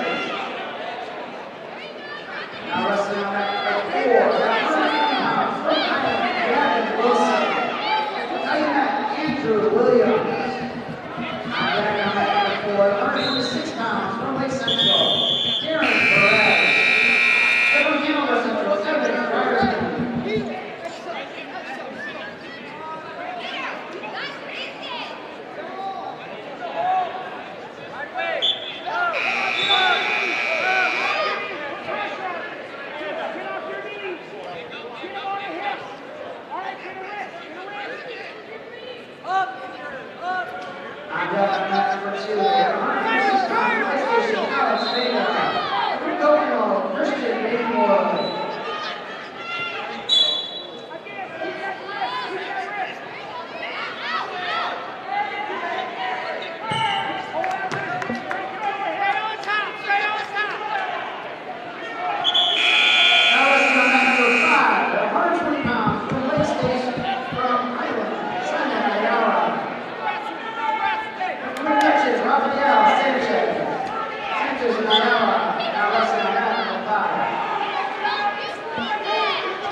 North Central, John Carter. Everett Hammond Central, Joel Barrera. On deck at number 132 pounds, Hamburg and Chester Bank. How you met Robert Frazier? On deck at number 1.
Okay, welcome back, everybody. Region Sports Network, Nathan Laird, Rudy Velasco. Consolation rounds. They didn't take as long of a break as they said, so Coach and I went and grabbed a break, had to grab some water, and refresh the voices after talking for about 3 consecutive hours. Yes. Had to get a little candy in there so we can get some energy. That's right. So these are all consolation matches, and we're going to focus right now on mat number, let's go to mat 5. We have Simon Ayala of Highland taking on Rafael Sanchez of McCutcheon. Tied at 2 in this one in the third. I say tied at 2. The scoreboard just updated. It's 4-3 in favor of Ayala with 35 seconds to go. This is mat number 5. So he's pacing with him, tying up his arms. Hyland's pushing his head down a little bit too much. He should keep his head up higher. There he goes in. The other wrestler was able to counter that, sprawled right back, grabbed his legs. They're back into upright position. Trying again for that leg. He grabbed at the knee, but you got to pull it in. Once you got it, time ran out. So Simon Ayala of Highland gets a win in the consolation round of 132 pounds. Let's send it over to mat number 1. We have Robert Frazier of Calumet taking on Jester Thang of Perry Meridian. Robert Frazier ranked number 8 in the EC semi-state. A little surprised to see him in the consolation round. He's the only semi-state ranked wrestler at 138 pounds in this bracket. So to see him in the consolation is a little bit surprising. We'll keep an eye on him here. Minute 20 to go in the third. Frazier up 1-0. And they had third period on the board. Let's go back to mat 5. That's my fault. They had third on the board. Apparently it was only the second. So we're tied at 4. So James, back to mat 5. Sorry, buddy. Highland's all tied up. Highland's keeps working it. You see how they're at the center of the mat? That's how you want your wrestlers to be, at the center of the mat. And there he goes in for nice. Enough to block. He's got to sprawl back. Now he's going towards him, wizarding him. Did the wizard, now they're off the mat. 28 seconds to go in the match. Tied up at 4 here between Ayala and Sanchez, 132-pound consolations. And these are all consolation matches going on. And when the semifinals start, we have 1, 2, and 3. Consolations on 4, 5, and 6. So we're going to focus on 1, 2, and 3 once those semifinals start. So we wanted to bring you as much wrestling as possible today. So we're jumping on for these consolations. So you see how he set it up? There it goes, getting ready. He didn't have it in tight enough for the headlock throw. Instead of might get taken down by Highland. Beautiful takedown. When you get that headlock, you got to be sure you got it in there tight, or it's going to happen exactly what happened here. He slipped right out and took him down instead. So you young wrestlers, make sure you have that tight when you're attempting that. Now Ayala gets the win. I can say that officially now. Let's go back over to mat 1 real quick. 4-0 Robert Frazier. He's up with 15 seconds to go. That is in the second. Once again, pushing on him, driving on his ankle, doing the lace right as we used to call it. Up high. You see these wrestlers on the bottom. If you're going to work yourself up, you need to grab those wrists and hold on to them and stand up so they can't just grab you again.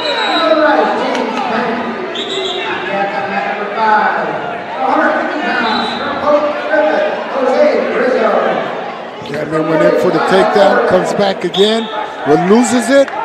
Now Highland gets it. Calumet's trying to spin around, grabbing on that ankle to pull it. Got to make sure his knee's in a safe position. There it goes. When he reached up like that, you have to gave up the takedown. Calumet gets the takedown. Frazier of Calumet in the gray with red. Thang of Perry Meridian in the black and light blue.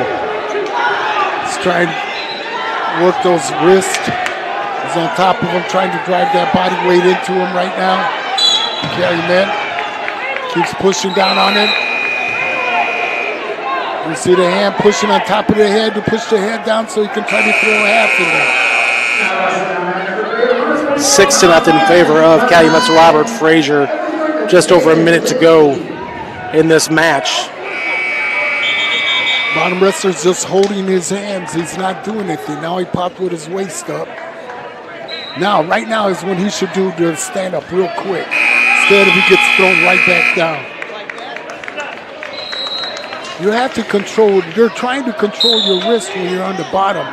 So you have to grab their wrist 2-on-1 and stand up quick. Still driving on them, trying to drive underneath. You need to be underneath the arms when you're doing this. When you're on the top, always under the arms, not over. 138 pounds, from David Cruz. From Highland, Alexandra, fantastic. And this guy called stalling on the bottom. And for those of you who are tuning into the semi-states and finals later, we will have a separate broadcast feed for those. We're keeping it here for this one. Separate broadcast feed for the semifinals and the championship matches. Larry Babcock will be on the call for those. As Frazier's going to get the 7-0 win here in the consolation rounds of 132. Let's go over to mat number.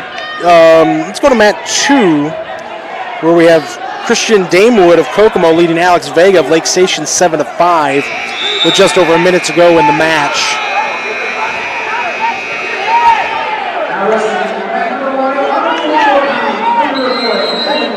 Stalemate.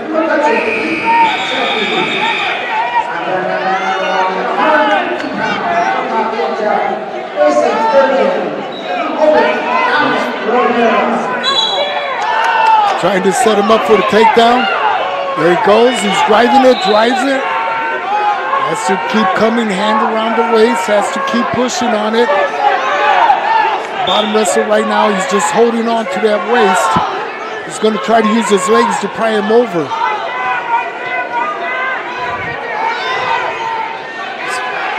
Coming around.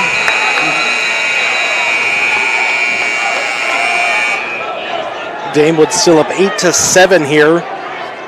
About 30 seconds remaining. You're a top man, you want to try to hold on bottom on the feelers. You want to explode out of there. He's got his hands out, but he's not grabbing onto anything. He's sprawled up. Now he's trying for the roll. He just got rolled again. Now he's going to, he has to keep pushing it, no points.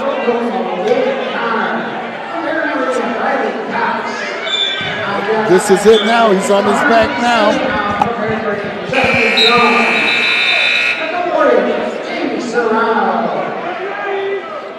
Got points for near fall.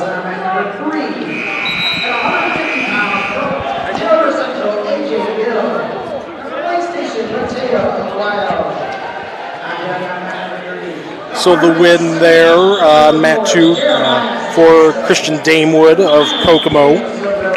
Now let's go over. Let's go to.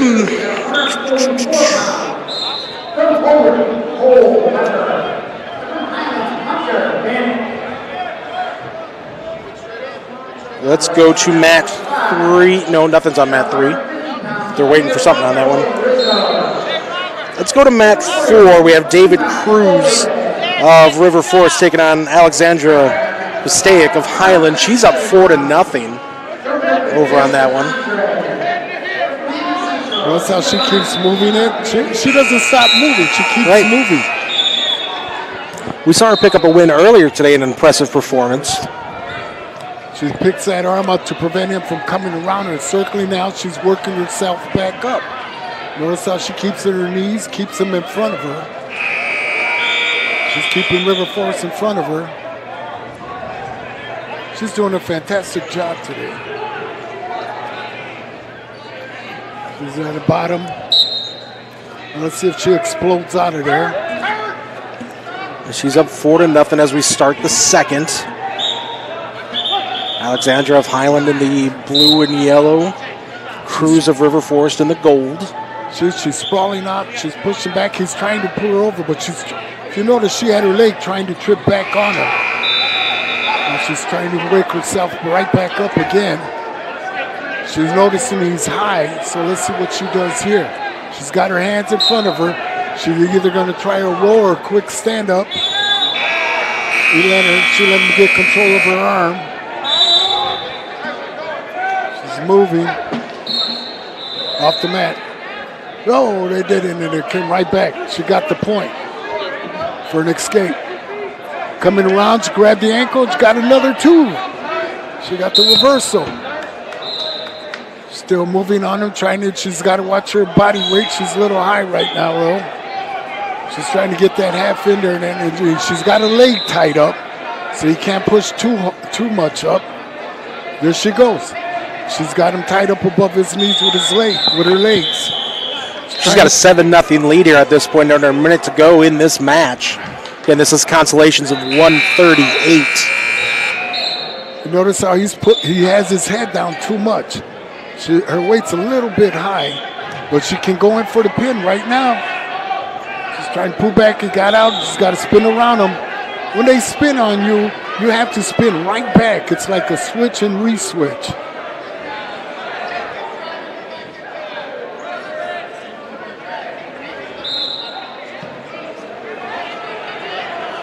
Now they just pick neutral position. She feels confident with her takedown. And so she's moving her feet, keeping in front of him. She has onto her elbow. Oh, beautiful takedown. Now she has to sit through. When you go in between the legs, you got to sit through. Here she has to do is just come in and she'll get the takedown. She grabbed his knee a little bit too much. They're both back up and stalemate like that before someone gets hurt. 7-1 in favor of Highlands Alexandra Stake. Under 20 seconds to go in this match. Notice how she keeps her head in his shoulder so he can't shoot on her. That's what you want. He's trying to muscle on it. Oh, she caught him. She's going in for the pin. And Mistake's going to get the win over David Cruz. Her second victory of the day. Great job. Let's go over to mat number 1. 144-pound Consolation. You have Edwin Gallen of River Forest with a 2-1 lead over Keaton Sheffy of McCutcheon. Just over a minute to go in the match.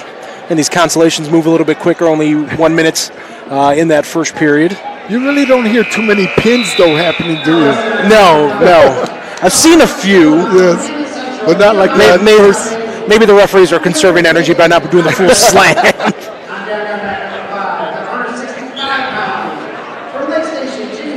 He's riding, got that leg in there tight, trying to pull it out on him. 34 seconds to go here. He's holding on that wrist. Right now, oh, he's going to get caught. Gallen of River Forest, a couple more. That gives him a 4-0 lead with 20 seconds to go. He's looking to get the fall. That's his chest. Right there, get on your toes. Put that weight on him. Follow him around. It's easier to move around and when you're on your Gallen, toes. Yeah. And he did just that. You could tell he got on his toes, moved around a little bit, found that right spot. That's one of the practices you have where guys in a referee's position, all you do is get on his chest and sprawl around on your toes. Let's go over to mat number 5. We have Giovanni Hannah Bailey of Hammond Central taking on Mason Andre of Griffith. 157-pound Consolations. He's got his legs up. Adrian's got his legs tied up pretty well. His first period going to second. 2-0 in favor of Hannah Bailey of Hammond Central. Hunter Vanek looks like he got the win. He was down 6-0. But it looks like Hunter Vanek over on mat number 2 came back and gets the fall. We saw that with him earlier. He was down big, came back, lost about an 11-7 match, but there's a young man who's not give up.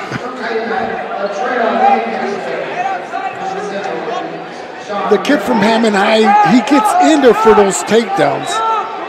It seems like every time, and now he's starting to follow through on everything. He needs to grab the other arm so he can keep rolling around and get that half in there.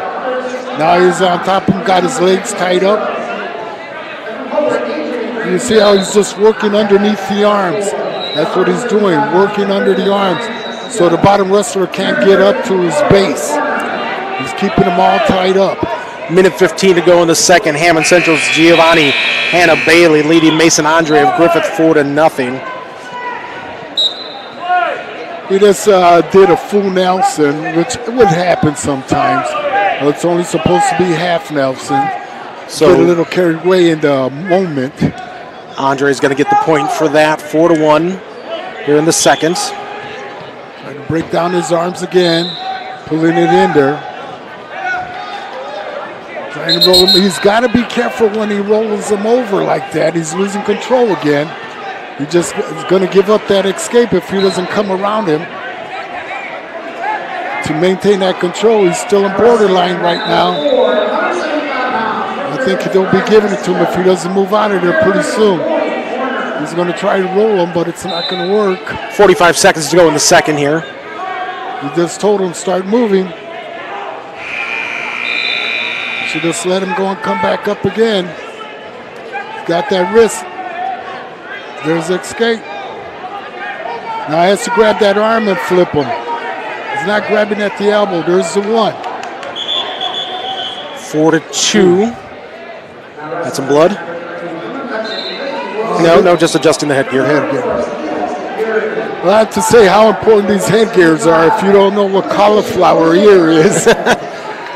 If you don't know, good for you, and that you've never experienced it, right? Yes. Always have to have that headgear on. It's too easy to happen. So 4-2, 24 seconds to go. They're adjusting that headgear. Elsewhere on the mats, over on mat number 1, Dominic Rivera of Hobart with a 6-0 lead over Mason Sturgeon of Lafayette Jeff. That's at 150-pound consolation round. Scoreless between Corey Hazley of Hanover Central and Mason Killebrew of Lafayette Jeff at 157 pounds. Clayton Wilson and Felix Aguirre scoreless near the end of the first 165-pound consolations. Mat 4, Aiden Granger and Israel Sinnott just getting underway at 165-pound consolation. And Jamie Serrano leads Justin Jones, Serrano of Portage, Jones of Perry Meridian. 3-0 Serrano, 157-pound consolations. The match you're watching here. Giovanni Hanna-Bailey, 4-2 over Mason Andre of Griffith, 157-pound consolations. Second period, it's moving quick.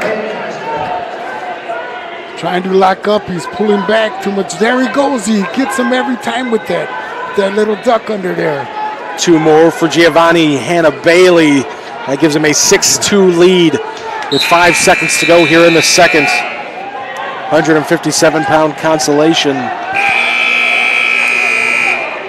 I thought they gave him 2. They didn't put it on the board yet. No. They're a little slow, I noticed on that part. But I noticed when these wrestlers are on the top and they're in the referee's position, you have to use your thumb when you're grabbing on that elbow. You can't just cup it. It's too easy to slip out of it.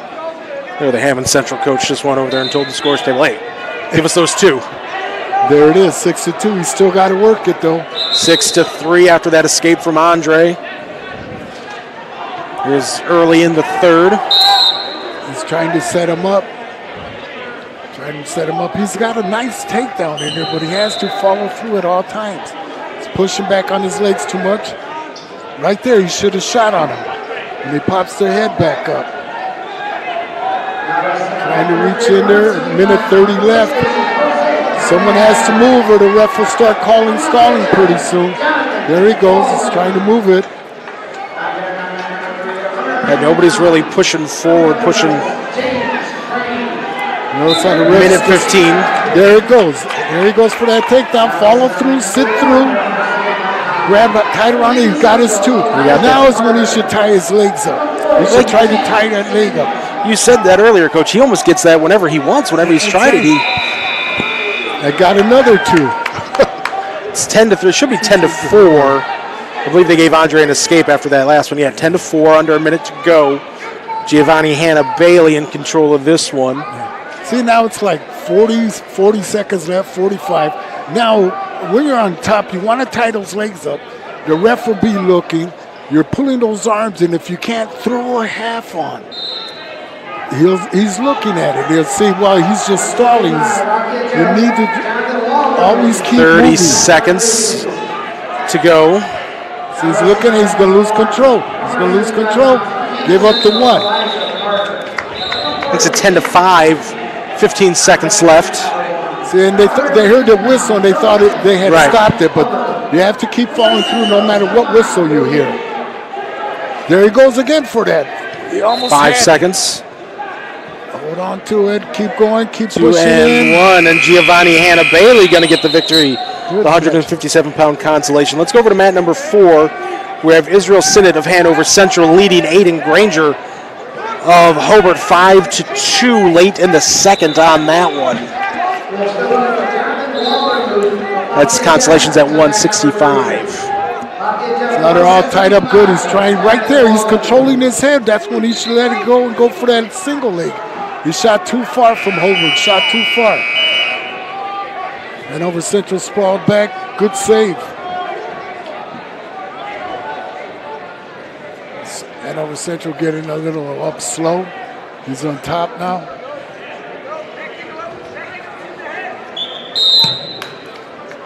Heard a fall somewhere.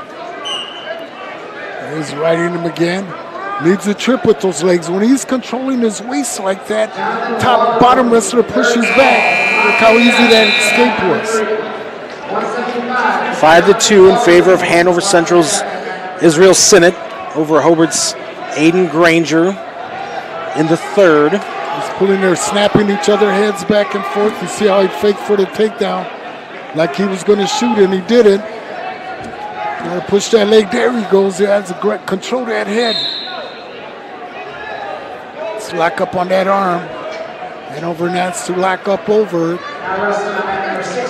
If you're gonna grab something, always grab the wrist. Don't grab the hand itself. Grab the wrist. Right. You have more control, I think. Yes. You're only grabbing your hand when you're trying to escape from the bottom. Then you're controlling so he can't grab it onto you. There he goes. He almost got that takedown. 5-3 our score, under a minute to go. Sinnott from Hanover Central still in the lead. He still has to push it. See, you can see they're a little confused when they hit all the buzzers. Right. You can see that slight hesitation, and somebody's going to take advantage of that at some point. And you see you feel your opponent hesitate or maybe slow down a little bit. And nice takedown. Hanover has to pick up that leg. Hobart, what you want to do is put that leg in between his legs. 2 more for Sinnott. That gives him a 7-3 lead. Tying, you see how he pulled his hands away. He grabbed it again. He didn't control. Now tie up the leg, grab the arm, not under. Has to hold on. There he goes. You see he's trying to trip the leg there. Back to driving each other. All you have to do is move to the side. 7-4, time almost up.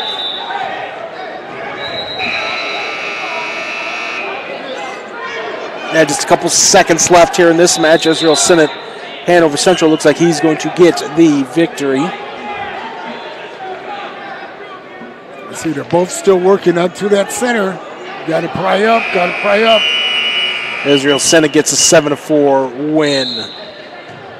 Consolation round of 165 pounds. Let's go to mat number 5. We have Daniel Warmick of Portage taking on Jimmy Hastings of Lake Station. 165 pounds matchup. Warmick up 1-0, minute 5 to go in the second.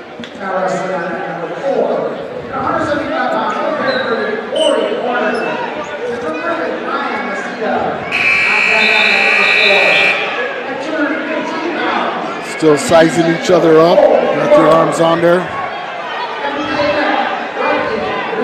See how he's got the hand where he's trying to control the wrist. Keep driving forward.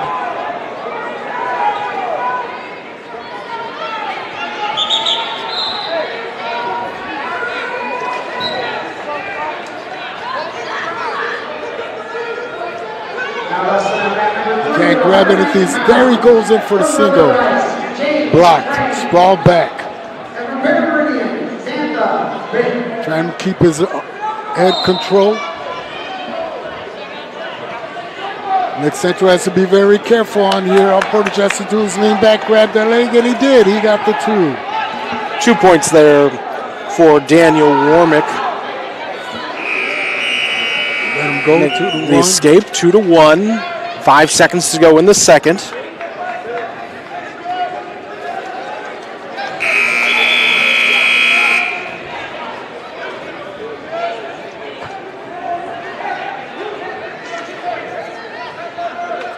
I thought we had more blood on plant 6. We did.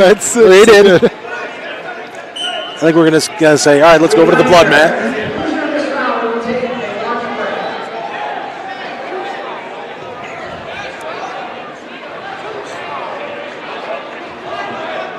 right, yeah, they just corrected the scoreboard. It's 3-1. That's what I thought. So it is 3-1 as we start the third. 3-2 now. 3-2. I think they're gonna stand them up.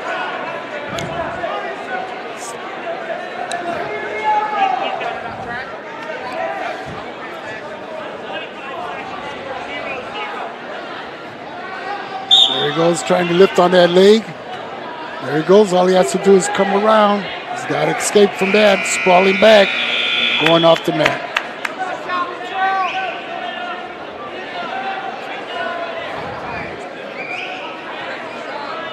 Latrell Lancaster gets the win over on mat number 2, 175-pound Consolations, 15-3 over Sean Crimmins. The match we're watching here in the third, Daniel Warmick up 3-1. Daniel Warmick of Portage over Jimmy Hastings of Lake Station. I thought they stood him up. Wasn't it 3-2? That's what I thought it was. That's what I thought so. Apparently not. Minute 25 to go. Neither track or the actual scoreboard here has that, so we'll stick with what both have. Nice, he's coming around. Like, caught his arm before he could get that takedown.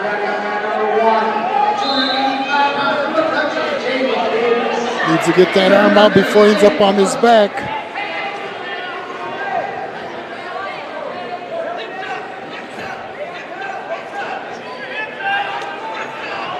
Still nobody's takedown yet. 50 seconds to go here in this match. He needs to tie up that leg. And careful before he ends up tied up. He's got to hold that leg and stand up with it. Pull it in there. Once again, the headgear is falling off his face.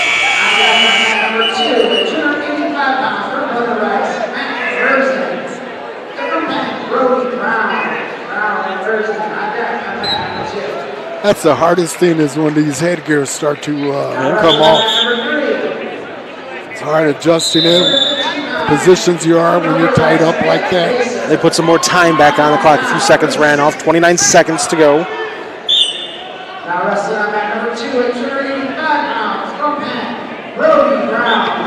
From Brother Rice, Matt Merzen. Lake Station needs to go ahead and push it. You're down 3-1. They got to go in for that takedown. Come after him. Can't wait like that. 20 seconds. Got to keep going. Shoot. Can't tie up. 15 seconds. Try to shoot. He needs to pry that head. Try to lift it up so he can get in there. Grab that leg.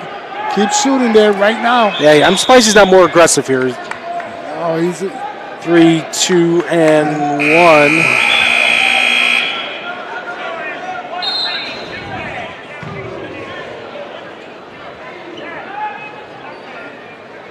And Daniel Warmick of Portage is going to get the 3-1 victory. Let's go over now to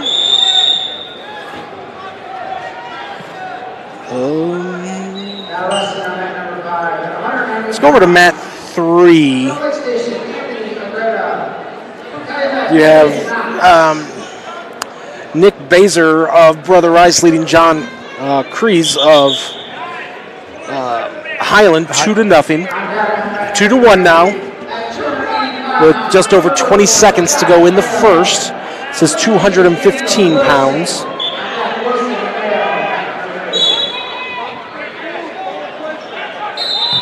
I'm not sure why the ref stopped the match on that one yet. Got a fall over on mat number 2. Brody Brown of Penn gets the pin over Mac Merzen of Brother Rice. Island, all they have to do is just stand up and move and scoot back. Don't go back to your knees. He's going to give it up. Brother Rice right now, get your head up, grab with your hands. 3, 2.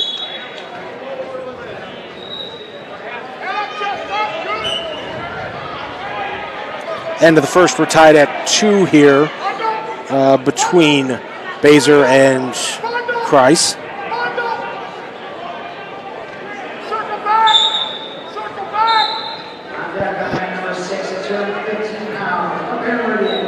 New match over on mat number 2, 285-pound Consolation. Nathan Smith of Calumet taking on James Johnson of Lake Central.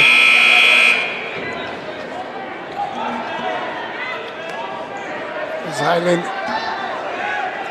has to keep moving. At 3-2 in favor of 4-3 now in favor of Baser. But yeah, he could get dinged for that stall even on the bottom with not everything. But he's going to get stuck. Yeah, Baser looking to get the fall 90 seconds ago. This is a long time for John Kreis of Highland to be in this position. Notice he turned right into him. That's when you're supposed to tighten your grip. Right there, he's on the top. He's going to get tight. Needs to keep driving it right there. And Baser gets the fall 215-pound consolation match.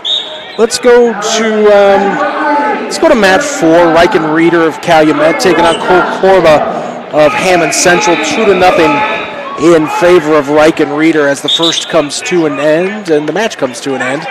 That is roughly the 10th time I've done that today. I switched to a match and there's a fall. All right, now let's go over to mat 6.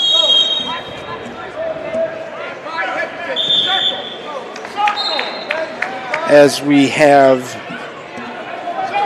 I think there's a scoreboard mistake there because track wrestling has Pierre Taylor up 4-2 over Zach Clary of Perry Meridian. We have nothing on the board and no time is moving, so. Mat 2, Calumet just won with a pin.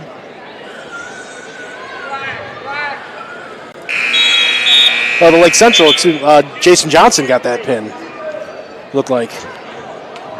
No, James Johnson, excuse me. I have James Johnson with the pin. We got a victory here on mat 6. Pierre Taylor gets the win. The only match, we want to go 1 or 3. Let's go to 3, because we got Lake Station versus River Forest, which is always a rivalry. Josh Mayo of River Forest taking on Daniel Wilson of Lake Station. Mayo in the white with the red pinstripes, Wilson in the black with the red pinstripes. Anytime you have the ingots versus the Eagles, it gets intense. Still sizing each other up, pushing towards each other, trying to control their hands. Now the hands going up to the head. Now this time I did hear Mike Reiser on the PA saying there will be a lunch break after this round, so you can see and feel the gym kind of clearing out a little bit. So after these 2 matches are over, we are going to close out this feed, and then when we come back for the semifinals, the remainder of the consolation matches, it will be a brand new feed, whether you're watching on Facebook, YouTube, regionsports.com. It will be a brand new feed for you guys, so don't go too far away. We are scoreless here, 15 seconds, as we start the second.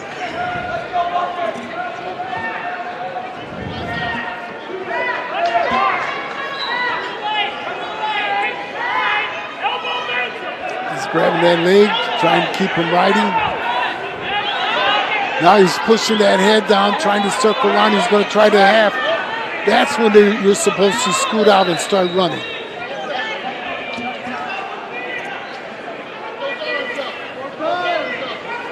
Over on mat number 1, Keegan Candio up 5-1 over Marcus Noy of Kokomo.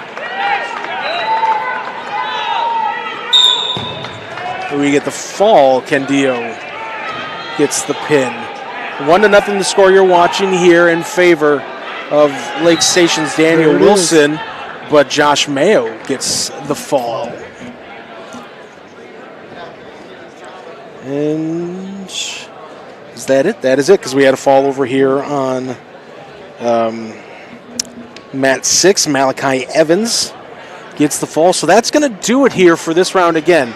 There will be a lunch break, and then we will have a brand new feed. So this feed will close down. We'll have a new feed when we come back, and depending on how long this lunch break is, potentially new announcers. So we will find that out. So I want to recognize our crew here who did a great job for this morning's session. Our executive producer is Chris Ramirez. Rich Castillo, the operations manager. Zach Miller, the coordinating producer. Jack Thiel, the sports director. My name's Nathan Laird. Pleasure to work with Rudy Velasco today. Rudy, you said you've never done this before, the commentary. I know I haven't. You did great, my friend. That was fantastic. We had Zach Sinelli on production. Then Mike DeWine stepped in for him towards the end there. James Chalice on the camera. I want to thank the athletic director here at Lake Central High School, Chris Enyart, the assistant AD, Jeff Sandor. And, of course, thanks to you, all the viewers. YouTube.com/Region Sports, Facebook.com/Region Sports, RegionSports.com. Again, semifinals, remainder of consolations and championships will be on a brand new feed. So go take a little bit of lunch break yourself, but come back to watch more wrestling here in a little bit. For everybody at the Region Sports Network, my name is Nathan Laird, saying thanks for watching. We'll be back with more coverage here in a little bit. This has been Takedown Time on the Region Sports Network, where the region comes to wrestle.